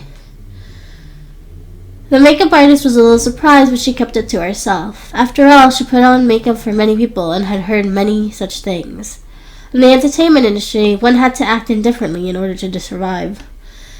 Li Shishi looked at the news on her phone and smiled slyly.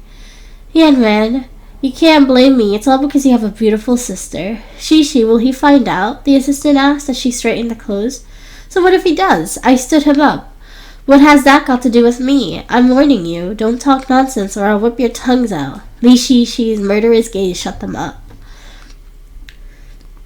Why would we talk nonsense? Lan Yanran deserves it. He deserves it for having such a popular sister. The makeup artist was very eloquent and knew that Li Shishi loved hearing praise. Last time it was because of Lan Yanran's sister was prettier and more likable than her that she was dissatisfied and came up with this plan. Alright, I'm done with the makeup. I'm going out. Remember to bring me a few more things in case I need them. Li Shishi smiled. She thought that if she couldn't get the role, she could give herself up and might even get the role. After all, there were many things like this in the entertainment industry. At the pavilion, Anran had arrived a long time ago and had specifically booked a private room. She told the front desk staff that if Li Shishi came, they should let her in. She had secretly installed a camera in the private room to expose this woman.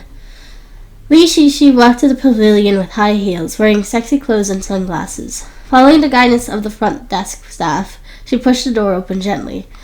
Seeing that the person in front wasn't a director who sent her the message, Li Shishi thought she had entered the wrong room. It's here, you didn't enter wrongly. Anran sat at the side drinking her coffee and smiled. What are you doing here? Wasn't the director looking for me? Li Shishi was a little puzzled, but she sat down. She placed her branded bag on the table as though she was showing off her wealth, but Anran wasn't interested. Miss Liu, have you seen the news online? Is it related to you? Anran went straight to the point. She didn't have time to beat around the bush. How is it related to me? I had an event that day at another location. You can check if you don't believe me. The organizers will prove it for me. Li Shishi took out the mirror and touched up her makeup. Lan Yanran said that you were the one who asked him out, but you weren't there. He waited a long time, but you still said that it wasn't you. Anran stopped drinking her coffee and spoke solemnly. Miss Lan, you can't only blame me for what happened to your brother. I didn't arrange him to meet him that day. My schedule is packed. I don't have the time to go shopping or on a date with him. You should know how much your brother likes me. He treats me like a goddess. But he's still just a business partner of mine. In other words, he is a fan of mine, and that's all our relationship is. He might have been cheated. Li Shishi refused to admit it, still wearing a tranquil smile and looking innocent. Anran really wanted to slap her. My brother likes you a lot, but you don't deserve his love. Don't think I don't know what you've done. There isn't any conflict between the two of you, so why are you doing this? Anran continued to question her. Li Shishi had a look of disdain. She just called to ask him out and didn't do anything else. Anran wouldn't have any dirt on her. What are you talking about? I really don't know. If there's nothing else, I'm leaving. I have work to do and don't have time to discuss your brother with you. Li Shishi stood up to leave. Is your job to accompany those directors? Anran smiled and said. Li Shishi suddenly turned around and stared at Anran with an extremely horrifying gaze.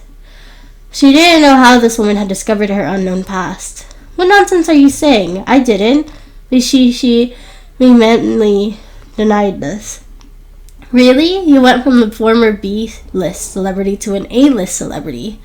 Haven't you done anything shameful? Anran smiled. What do you want? I really don't do these things. If you want to accuse me, I'll see you in court. Li Shishi was a little nervous, and she immediately threatened Anran. Chapter 304, Help. At this moment, Anran took a bunch of photos and threw them on the table. They were photos of Li Shishi and another man. Li Shishi picked up a few photos and her eyes widened. They were from many years ago, and she didn't know that these photos existed. Where did you get these photos? She hurriedly put all the photos in her bag and calmed herself down. Miss Li, don't be anxious. These photos are just the tip of the iceberg. It doesn't matter if you keep them. I have a lot more. Anran was very calm. Li Shishi was certain that she had other big news. She was now an A-list celebrity, and though her acting wasn't that good, her popularity was still there. If Lan Anran shared all these photos, she wouldn't be able to stay in the entertainment circle anymore. What exactly do you want? If you want to threaten me with these photos, I won't show you any mercy. At most, we'll perish together. Although Li Shishi said so, she didn't truly think this way. I don't care. It's just your path to stardom will end here.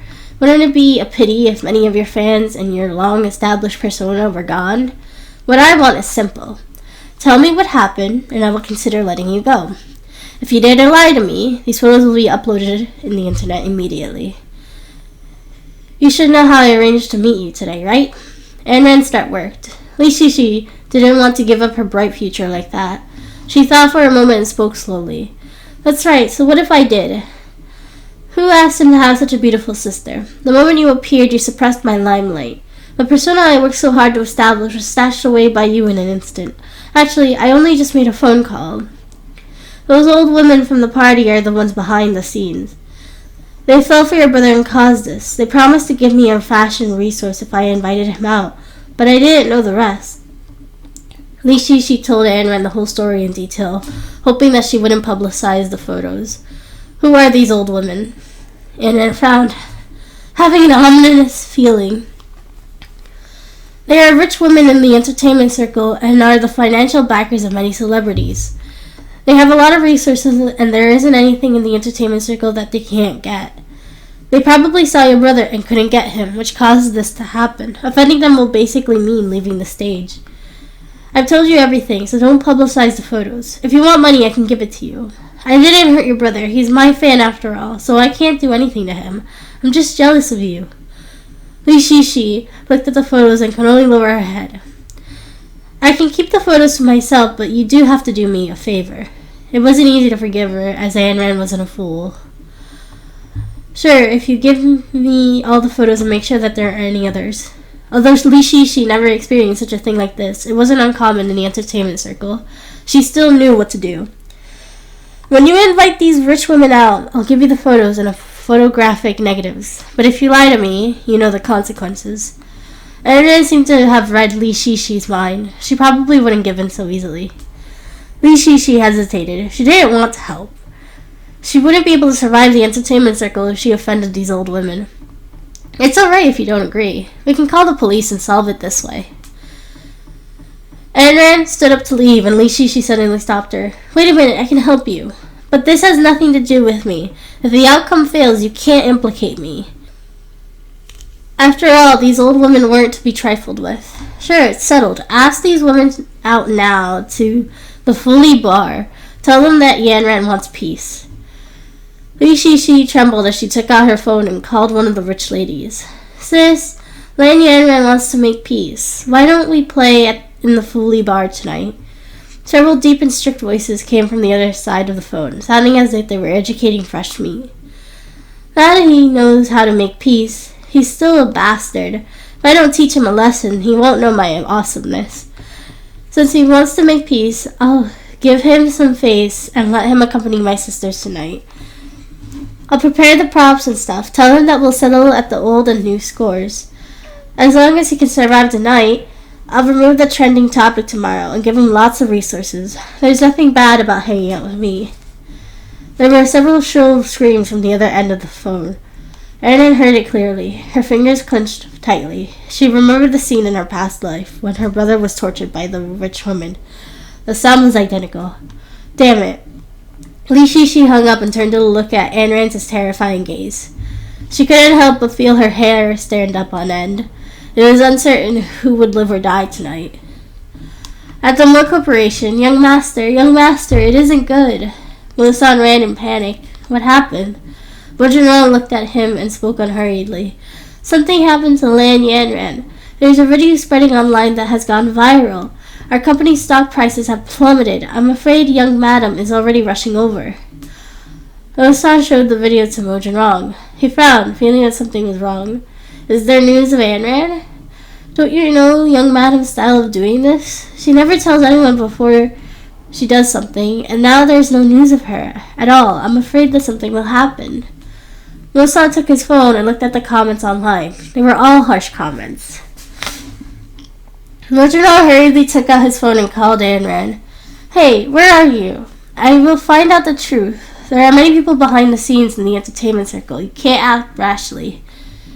He was really worried about Ayn Rand. Although she was capable, she couldn't compare to a capitalist. Besides, there were many people behind the scenes who had deep connections with the Mo family. This would affect the entire situation.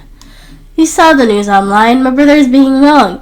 Don't worry, I won't do anything to them. I just want to clear Ayn Rand's name. Ayn Rand was already in a taxi, rushing to Fully Bar. She was well aware of the gap between them, so she would only use a little trick today. You can't act rashly. This incident happened in my company, and I will investigate. You don't have to stand up for me. Mojurong's tone was a little harsh, but he didn't want her to flaunt her abilities. Chapter 305, Hypnosis in the Room. He is my brother. You can't do anything to them after you investigated. What I need to do is to prevent any future trouble. You know my ability, but don't worry. I definitely won't do anything that could kill anyone. I know my limits. Anran was a little unhappy, so she hung up. He immediately sent someone to track her. We need to stop her before she makes a move. Mostar, investigate the source of the video and verify its authenticity. We have to be quick. Mojurong was afraid Anran would cause trouble, and when the time came, he wouldn't be able to save her. After Mostar received the order, he quickly located Anran's location with a few other hackers. They soon had news. It probably hasn't started yet, so there's still a chance. Mojurong immediately stood up, picked up his clothes, and walked towards the door. Young Master, did you forget that you have a date with the Tan family today? Postpone it and say that I have something more important to discuss later. Come with me. Mojurong couldn't care less about anything now. Anran's matter was the most important thing. Young Master, have you forgotten? Miss Lan is going to be at the bar Mr. Tan chose. If Mr. Tan sees you, Mosan reminded him. It was said that the Tan family had brought a few people over to discuss an agreement with the Mo family. This is a big deal, and old Master Tan had the intention to introduce his daughter to Mojurong. If he saw Mojurong and Anran, his business would be ruined. I don't care. Get in the car. Mojurong hurriedly got into the car and drove it to Fuli Bar. When Anran arrived at the Fuli Bar, it was already 6 p.m. and the sky had just turned dark. She deliberately chose the best private room, which was soundproof. Soon, a few fat women with bloated faces walked in carrying branded bags and asked the front desk, "Did you see Lan Yanran walk in?" The fat woman leaned over the front desk, seducing the front desk receptionist. The receptionist was the young man in his 30s. He spoke unhurriedly. There isn't anyone called Lan Yanran, but a guest reserved a private room. He said that if any of the female guests wanted to talk, he would invite you to the private room 306. The guest's surname is Lan. The women looked at each other and smiled. The thinner woman, dressed in colorful clothes, smiled at the receptionist and said, "It seems that this is the private room reserved by that handsome boy. He's a celebrity after all. How can he use his real name to book a private room and play with us? Hurry in. Don't make him wait." The woman shawed towards the private room. The moment they walked through the door, they were stunned. The woman in front of them was so beautiful. Her skin was white, and she was on a completely different level with them. "Who are you? Where is Lan Yanran? Did he call you over too?" The woman started to question her, and it couldn't help but think that she was invited by Yanran to humiliate them. "Don't be anxious. Sit down first. Yanran will be here soon. He wants us to play a little game." Yanran smiled and took out a DVD from her bag. The women immediately understood and they smiled. "This little celebrity sure knows how to play, but he pales in comparison to me. Tell me, what do you want to play?" Several wealthy women walked over slowly and sat on the sofa. The small sofa instantly became crowded, and Anran walked to the front with a smile. "Please look at the incense in my hand." Anran ignited the incense in her hand and the fragrance spread. As the air entered the rich ladies, they fell asleep on the sofa. She placed the incense on a fruit platter and turned on the camera. She took out a bell and rang it at the wealthy ladies. The few of them woke up immediately, their eyes unfocused as they stared fixedly on one spot. "Now please describe the worst thing that each of you has done and the process of Yanran's incident." Yanran spoke slowly and gently. In the extreme silence, the women began to talk about the worst things that they have ever done. Time ticked on, and half an hour later, Mojurong arrived at the Fuli Bar. "Have you seen Lan Yanran? It's her." Mojurong took out his phone and showed a photo of Yanran to the front desk without a thought. The receptionist nodded and pointed to the private room. Mojurong called her as he walked towards the private room, but her phone was switched off and he couldn't get through. He walked through the private room and wanted to open the door but found it impossible. "Young Master, I don't think there's a need to be nervous. I know young madam very well. She wouldn't do anything overboard. If she did, this place would have been surrounded by the police." Mosan thought Mojang was too agitated. What do you know? The entertainment circle is bottomless. The person inside might be a big shot. If we offend him, not only will Yanran not be able to stay in the entertainment circle anymore without any resources, but Yanran and the Mo family might be in danger. Mojang took off his distinguished membership identity and allowed the bar manager to open the private room door. The moment that it was open, Yanran came out as well. What are you doing here? Yanran looked at Mojang in surprise. What did you do to them? Mojang stretched his head out to look at the fat woman lying on the sofa behind her and frowned. These women were indeed the big shots of the entertainment industry, and also the supplier of resources for Lu Tian Entertainment. It's nothing. They're still alive, just asleep. Yanran spoke unhurriedly and turned to leave. Mojang walked in to check on the women. There weren't any injuries on them. They were just lying on the sofa in deep sleep. He found the smell familiar, as though he had smelled it before. Yanran, I said I would help you investigate. Why did you make the decision? Did you know that it's dangerous? Mojang saw Yanran walk far away and stepped forward to stop her. You can only help my brother a little, but what can I do to protect him from them? Yanran turned and spoke righteously, her eyes full of confidence. You always assume that. You think that your skills are good and that you can help your brother? Have you ever thought that the reason why your brother has so many things going on in the entertainment circle is because of you? I said that I could help you solve them, so why didn't you believe me? If this goes on, who will dare to become friends or cooperate with your brother in the future? Are you trying to isolate him from the rest of the entertainment circle? Because of such a celebrity, his friends are being prosecuted. Will you help them solve it one by one? Mojang was furious, his gaze like a horrifying black hole that could suck one in an instant. Yanran was stunned. She didn't think that everything was because of her. She just wanted to protect her brother. Don't worry, this is the last time. They won't trouble Yanran when they wake up. Yanran turned and left in a lonely manner. Chapter 306, Cooperation. The women on the sofa woke up soon after. They dragged their fat bodies and struggled to get up. They felt they had a headache and covered their heads, looking around with a slight frown. Where am I? Why am I here? A woman asked. I don't know. The other woman stumbled to her feet, confused. Mojang looked at them. They looked as if they couldn't remember anything, and he found it strange. How did Yanran do it? Young master, look. Mosan picked up his phone and showed Mojang the news online. A voice recording of clarification suddenly appeared on the internet. The voice was processed, but they could be heard that it was about Yanran. They described what they had done in a roundabout manner. Although it was one clip, it was enough to clear Yanran's name. Yanran. Mojang chased after her. Yanran, wait a minute, you... Before Mojang could finish pulling her, Yanran interrupted. It's nothing. I'll just clear Yanran's name. Yanran spoke calmly, prepared to leave. Suddenly, two people walked over and greeted Mojang. Boss Mo, you arrived before me. I have reserved a private room. Let's talk inside. The person in front was dressed in a suit, had white hair, a slight goatee, and a pair of eagle-like eyes that were extremely sharp. He was the old master of the Tan family, Tan Ao.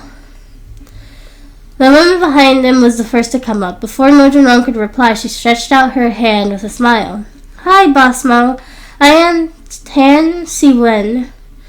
Tan Si-wen's big eyes shone brightly in the dim light of the bar. With her exquisitely short hair and witty short skirt, she looked youthful. Mojang didn't even glance at her, nor did he extend his hand. Old Master Tan, why don't we reschedule on another day? Mojang didn't think that it was a good time to talk about work. Since you're already here, why do you need to make an appointment? This is... Old Master Tan's gaze landed on Yanran. She eyed the woman beside him, wondering if she was the one Mojang had called over. Last time, he saw the intimate photo of him and a woman posted online, causing a stir. It seemed that what happened was true. Mojang was indeed a flirtatious man. Tan Ao's expression changed, and he pulled Tan Si-wen to the back as he spoke solemnly. Boss Mo, we had an appointment today for the cooperation, but you were looking for a woman in the bar. Now that you're giving up a big deal for a woman, Do you think it's better to stay with a woman than to start a business with the Tan family? Or do you think that the Tan family is beneath you? Tan Ao's tone was hostile, and Mo Junrong spoke indifferently. She is my wife. I don't despise the Tan family. It's just that I don't think it's a good time to discuss business. If Old Master Tan really wants to cooperate with the Mo family, I believe that we can do it another day. Why another day? Old Master Tan, why don't we go in and have a chat now? Ayn Rand's solemn expression changed, and a spirited expression appeared on her face. Mo Junrong was a little surprised by her transformation. Tan Ao was surprised as well. He didn't expect her to agree. They arrived into the private room they had reserved. Tan Si-wen was a little embarrassed about the incident, but she didn't give up. Instead, she took the initiative to sit beside Mo Junrong. I have long heard of your wife. Seeing you today, you live up to your name. As she spoke, she picked up a glass of wine and drank from it while looking at Ayn Rand provocatively. Ayn Rand didn't seem to care, and she smiled. Miss Tan, do you think I lived up to my name? I admit that I'm beautiful, have a great personality, and a perfect figure. What are you referring to? Tan Si-wen's expression changed slightly. She didn't expect her to be so radiant. Did she really think she was a beauty? Miss Lan, you're so confident. No wonder Boss Mo married you. Oh, Master Tan, don't you have something to discuss? Did you bring Miss Tan here for a blind date? Ayn Rand spoke deliberately. It was rumored online that Mo Junrong had a wife. Looking at Tan Si-wen's beautiful dressed appearance, it was not hard to think in that direction. Miss Lan, you must be joking.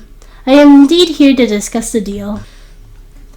The Lan family is the number one corporation in Rong City, and the Tan family can be considered a big family in Rong City. They should have the right to cooperate with the Mo family, right? Old Master Tan felt that this woman wasn't simple. He smiled and looked at Mo Junrong. The Tan family is naturally eligible for cooperate with the Mo family. I wonder which area Old Master Tan is willing to cooperate with. Mo Junrong thought about it and spoke calmly. The main business is the fashion industry. I heard that the Mo family recently hired a famous designer from abroad with a high salary to work in the Mo Corporation. The Tan family's fashion industry hasn't been doing well recently, so I hope that you can give the Tan family a chance. Tan Ao had long known that the famous designer Ki Cha was hired by the Mo family from abroad. The clothes she designed were limited in the world and couldn't be bought with money. He didn't expect her to agree to the Mo family's request to return to the country to work for them. Old Master Tan is well informed. Are you interested in my company or Ki Cha? Mo Junrong poured a glass of wine and asked casually, Ki Cha? Ayn Rand raised her head slightly, her gaze a little different. She would work in the Mo family? Why didn't she receive any news?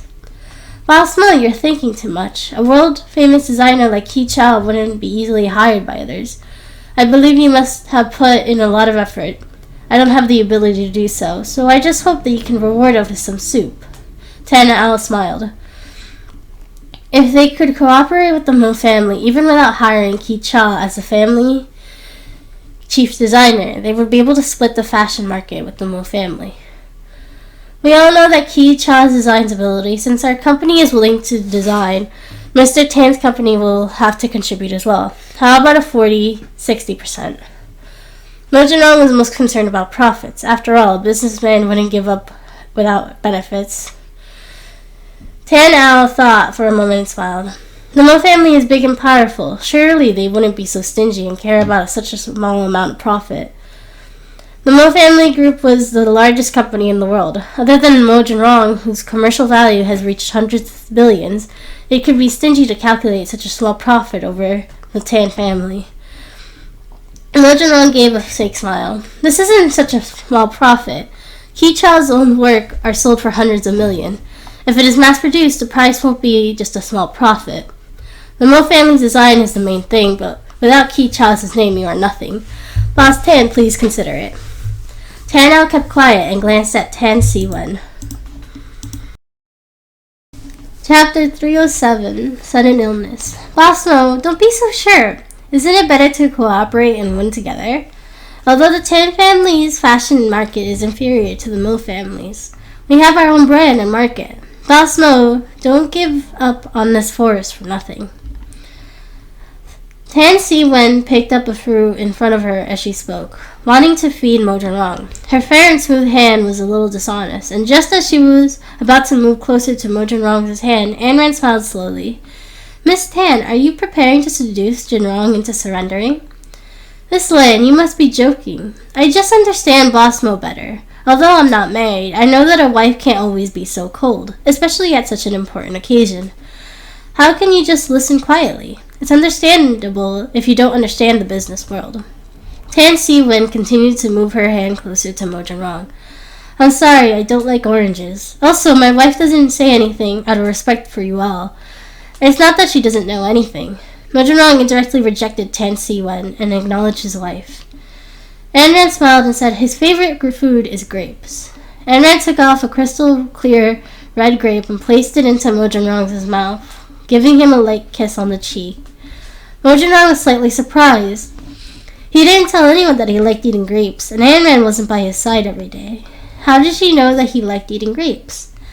"Miss Tan, if you insist in my opinion, I think 40-60% is already a lot. Everyone knows the value of Ki Cha's work. Every autumn, there will be a limited edition of the latest designs, and the number doesn't exceed 5. It can be said to be a difficult ticket to get. If it is sold in batches, the price will be greatly reduced. So, when the time comes, there will be a certain reduction in the number of pieces, which will cause the Mo Corporation to suffer. Our market is already large, so there is no need to expand the Tan family's market. On the contrary, because of Ki Chao's work, the Mo family will definitely take over the Tan family's market. But I think that 20-80% is fine. After all, you only contributed to the market and manpower. The Mo family doesn't lack any of these things. I believe Jin-rong will cooperating because of Old Master Tan, right? Old Master Tan?" Ayn Rand smiled and said. When Mo Jin-rong turned to look at Ayn Rand again, his gaze was different. He didn't expect Ayn Rand to have such insight into business, so she could guess his thoughts correctly. Back then, Tan Ao had stretched out his hand to help when the Mo family was in trouble. Hence, Old Master Mo said that he would agree to repay the future favor. Since Tan Ao had come to discuss the deal, the Tan family didn't have a share of the market, so they agreed. "Miss Lan, you are plenty pretty and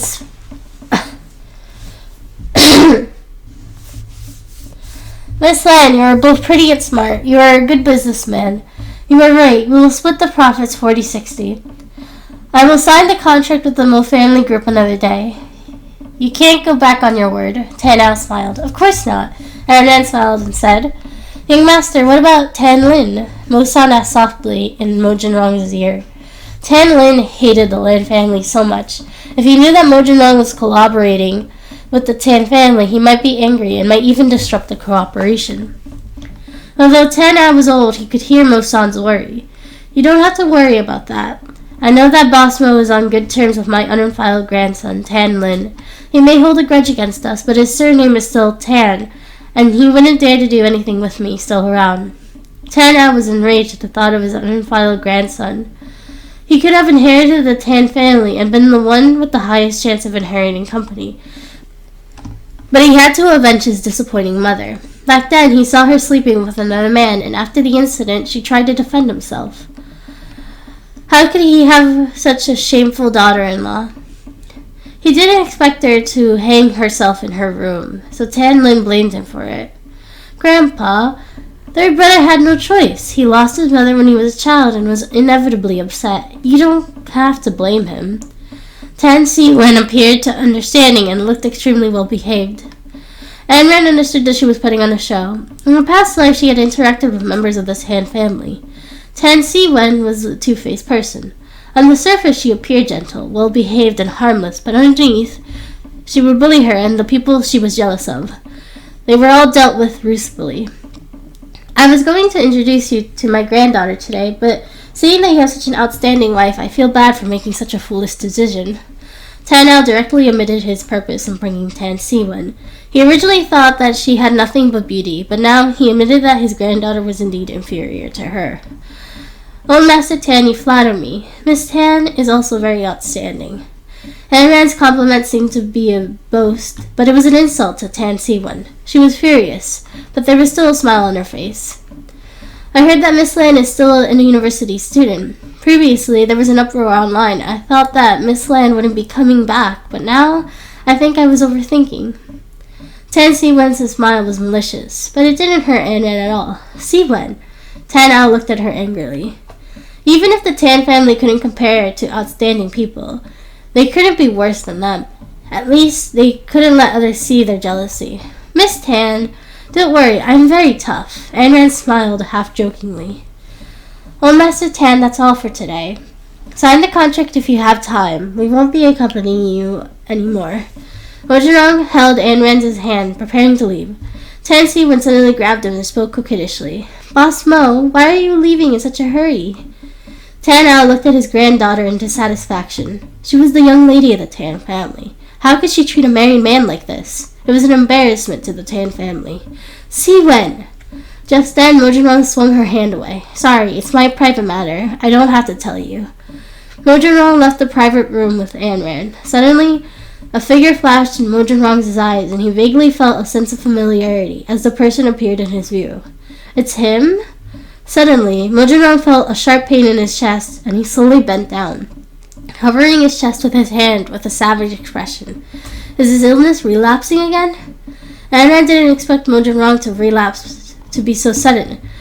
She only had the condensate scent on her, and she wanted to save him. She would only bring him to her house.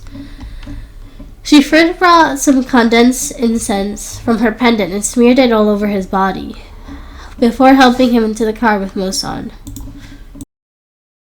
Chapter 308, Healing in the Lan Family. Hurry, hurry, go to the hospital, Mo-san shouted as soon as he got into the car. What hospital? I don't have time to explain. Hurry and drive, Anran shouted. What happened? Wasn't he cured? Why is he suddenly ill? Mo-san stepped on the accelerator.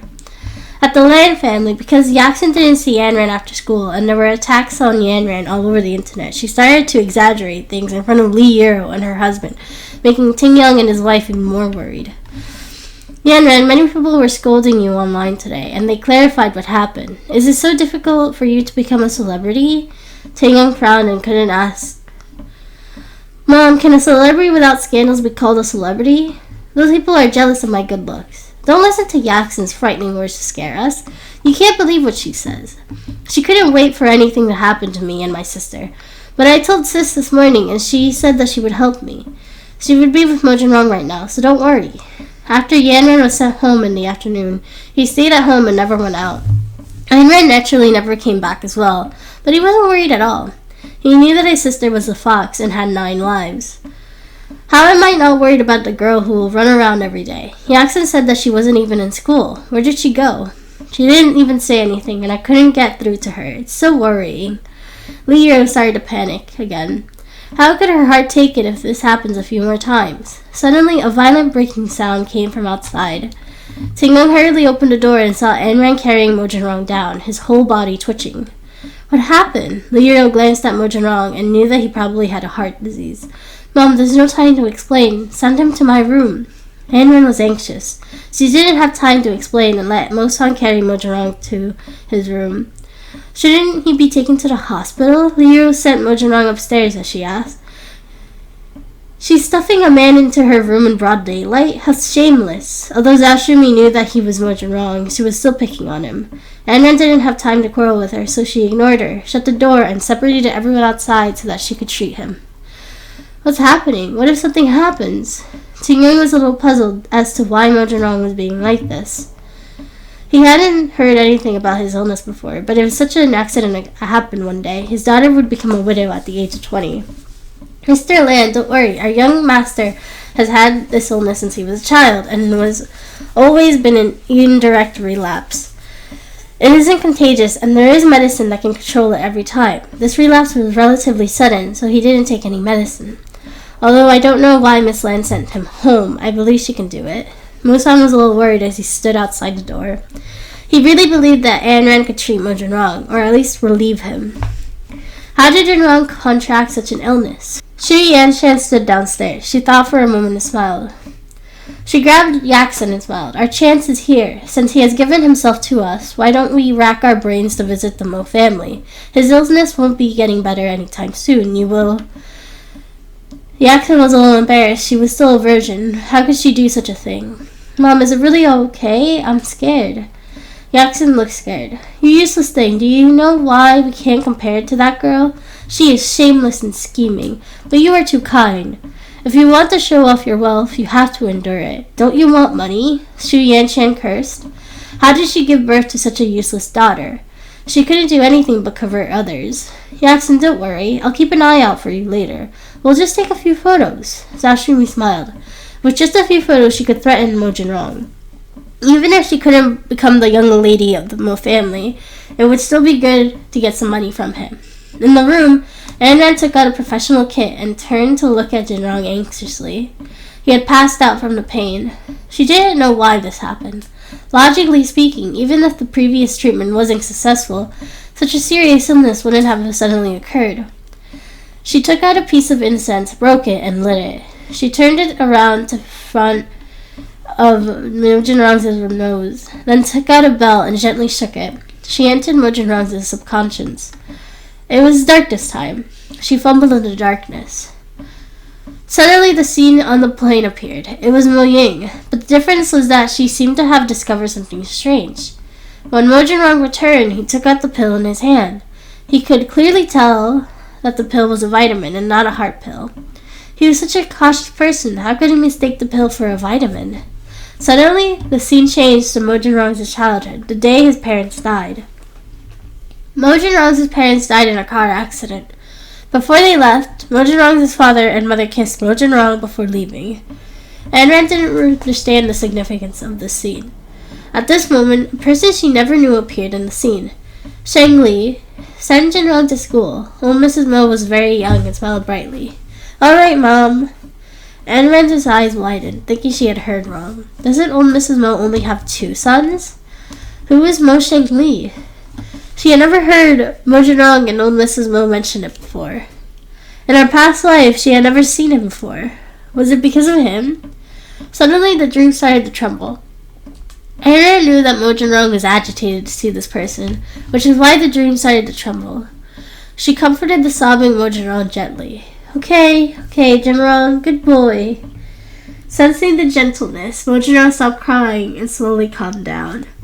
She must have found the root cause. Did he just see Mo Shang Li? Anran came out of his dream and looked at the man in front of her with pity. He had endured so much. Outside, Xu Yanshan suddenly remembered the camera she had installed. Anran and Mo Jinrong were alone, so there must have been something good going on in the room. Xu Yanshan took out her phone to check the situation inside, but the camera was still at an angle. What happened? Xu Yanshan thought that her phone was broken, and she adjusted the angle, but it was useless. What's wrong, Mom? Yaxin walked over. She looked at the camera in Xu Yanshan's phone and found the scene familiar. Isn't this our room? Xu Yanshan ran to her room to check and found that the camera they had installed had really gone into her room. Damn it! How dare she spy on us? She was furious. These cameras were sold for hundreds of yuan, but they were all junk. Chapter 309, Wishful Thinking. Zhao Shumi couldn't bear it anymore. She had to find fault with that brat. She ignored everything and pushed the door open. You're just a medical student. What kind of illness can you treat? Hurry up and send him to the hospital. Can't you afford to bear it if you delay the treatment? She realized that the door was locked from the inside. This brat might be up to no good. He's fine. We're married, so why can't we spend some time alone? Anran opened the door and spoke confidently. A man and a woman alone in the room. Who knows what shameful things they're going to do? Don't tarnish the Lan family's name. Zhao Shumi refused to budge. Mom, Jinrong is sick and they're married. What can they do to the Lan family? Tingyang believed that his daughter was sensible and an understanding person. That's uncertain. Zhao Shumi sneered and stretched her head to look inside. Anran blocked her view and smiled. Grandma, don't worry, he's doing well. Please call the ambulance. With that, she closed the door. Mo Jinrong's illness had temporarily stabilized, and Anran had a rough understanding of the situation. She didn't have any green pills with her, and could only replace them with incense for the time being. However, treating symptoms wouldn't solve the root problem, and he would probably still be sent to the hospital. Since that's the case, why did she bring him home? What if he dies at home? Xu Yanshan rolled her eyes and stopped midway. She didn't want to live in a house where someone had died. Madam Xu, you should tone things down. You don't have a feud with young master, so you don't have to curse him, right? Mo-san couldn't take it anymore. Hey, Butler Mo, you were arrogant when you were pretending to be the young master, so I won't say any more. Now that your identity has been exposed, what right does a mere butler have to say such things to me? Your young master is very fortunate. He once jinxed 5 of his wives, so I can't make it happen even if I curse him. Don't you think so? Xu Yanshan smiled and Yaxin tugged at the corner of her clothes. Mom, don't say any more. Yaxin didn't think she could afford to offend Butler Mo. Although he wasn't Mo Junrong, if their plan worked, she was married into the Mo family to become the young madam. She would have to maintain a good relationship with the Mo family. She didn't want to live in the abyss of suffering in a prestigious family. Anran took Mo Junrong's pulse again, and after confirming that he was alright, she opened the door with relief and waited for the doctor. You're too kind with your words. If anything happens to Junrong, it'll be your fault. Anran smiled and said. At this moment, Tingyun came over to check on Mo Junrong's condition. Anran, what happened? Did you already know about his illness?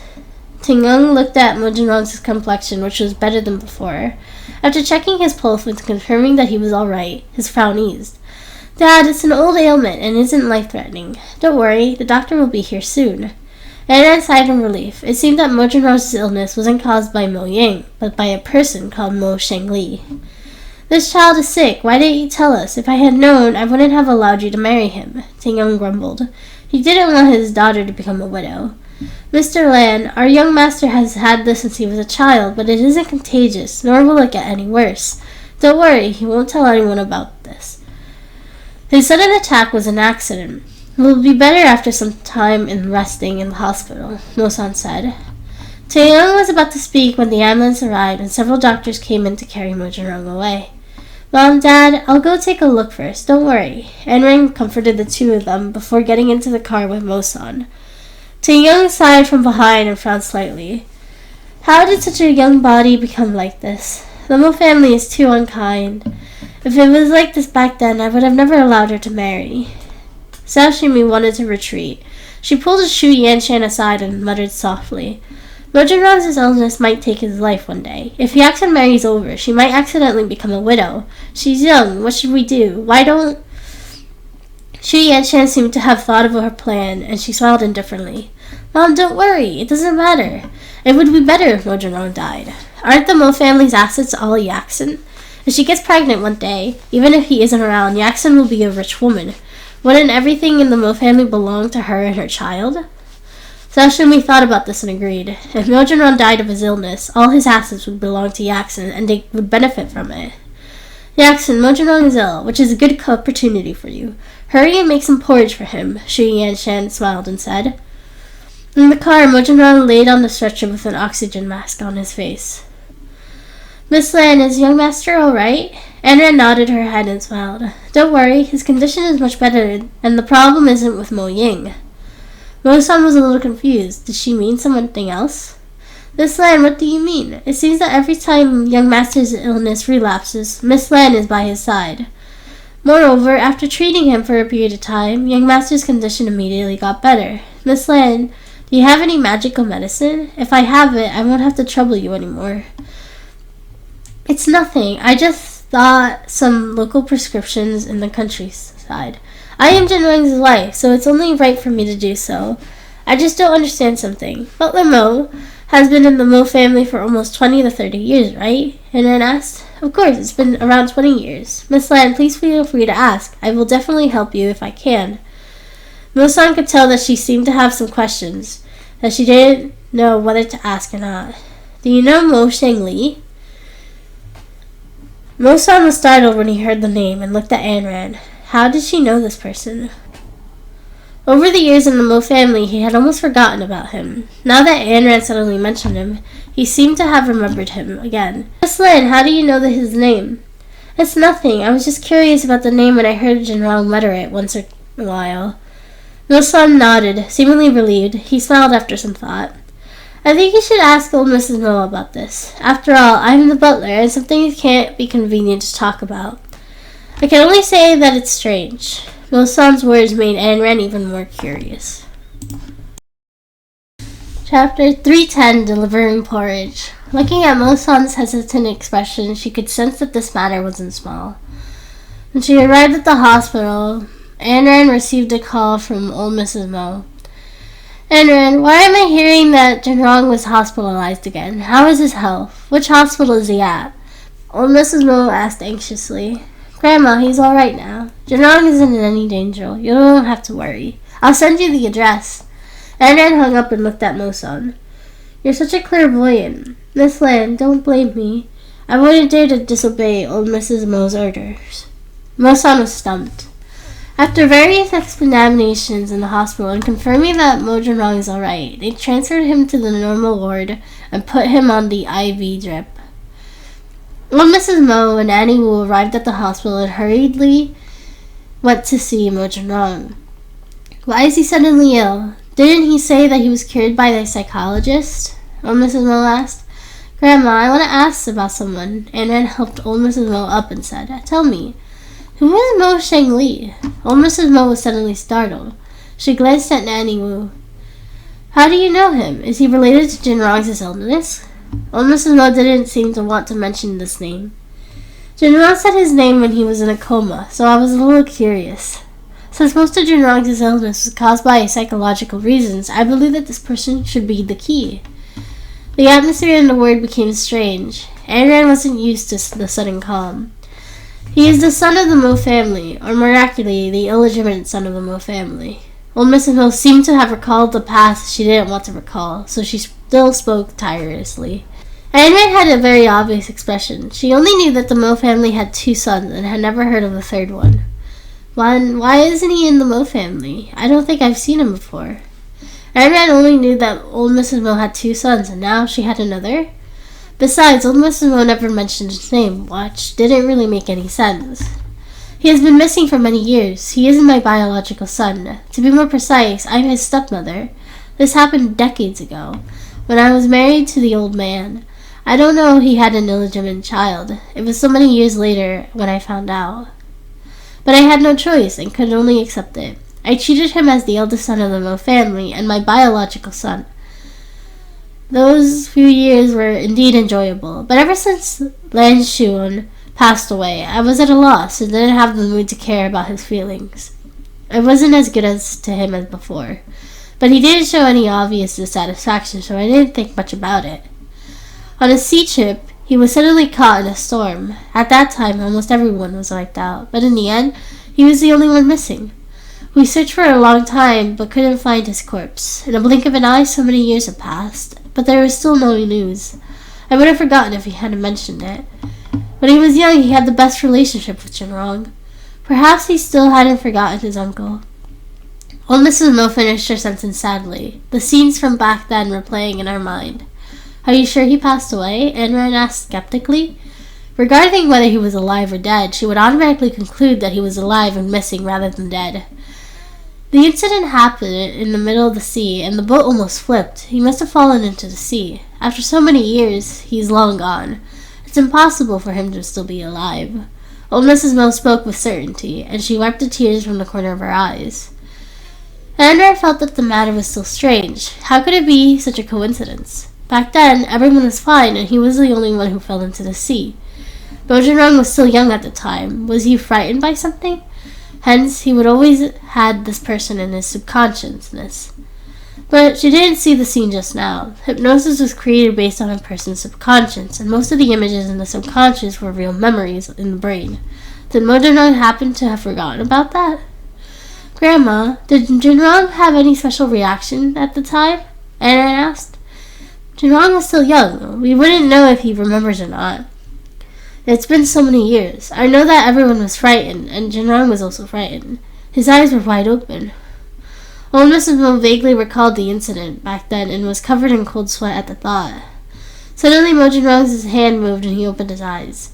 Jinrong, how do you feel now that you're awake? Old Mrs. Mo hurried forward to help her grandson. Her heart ached when she saw his pale face. Grandma, why are you here? I'm fine. Mojiro sat up weakly and leaned against a pillow. How could you say that you're alright? You're already in the hospital. Are you still trying to hide it from me? Old Mrs. Mo chided. Mojiro glared at Mo-san in silence. You don't have to look at him. I told him to do so. Hasn't your body recovered? Why is your illness acting up again? You only revealed your identity because you're better. If your illness acts up again, it won't be safe for you if the word spreads. Old Mrs. Mo was a little worried.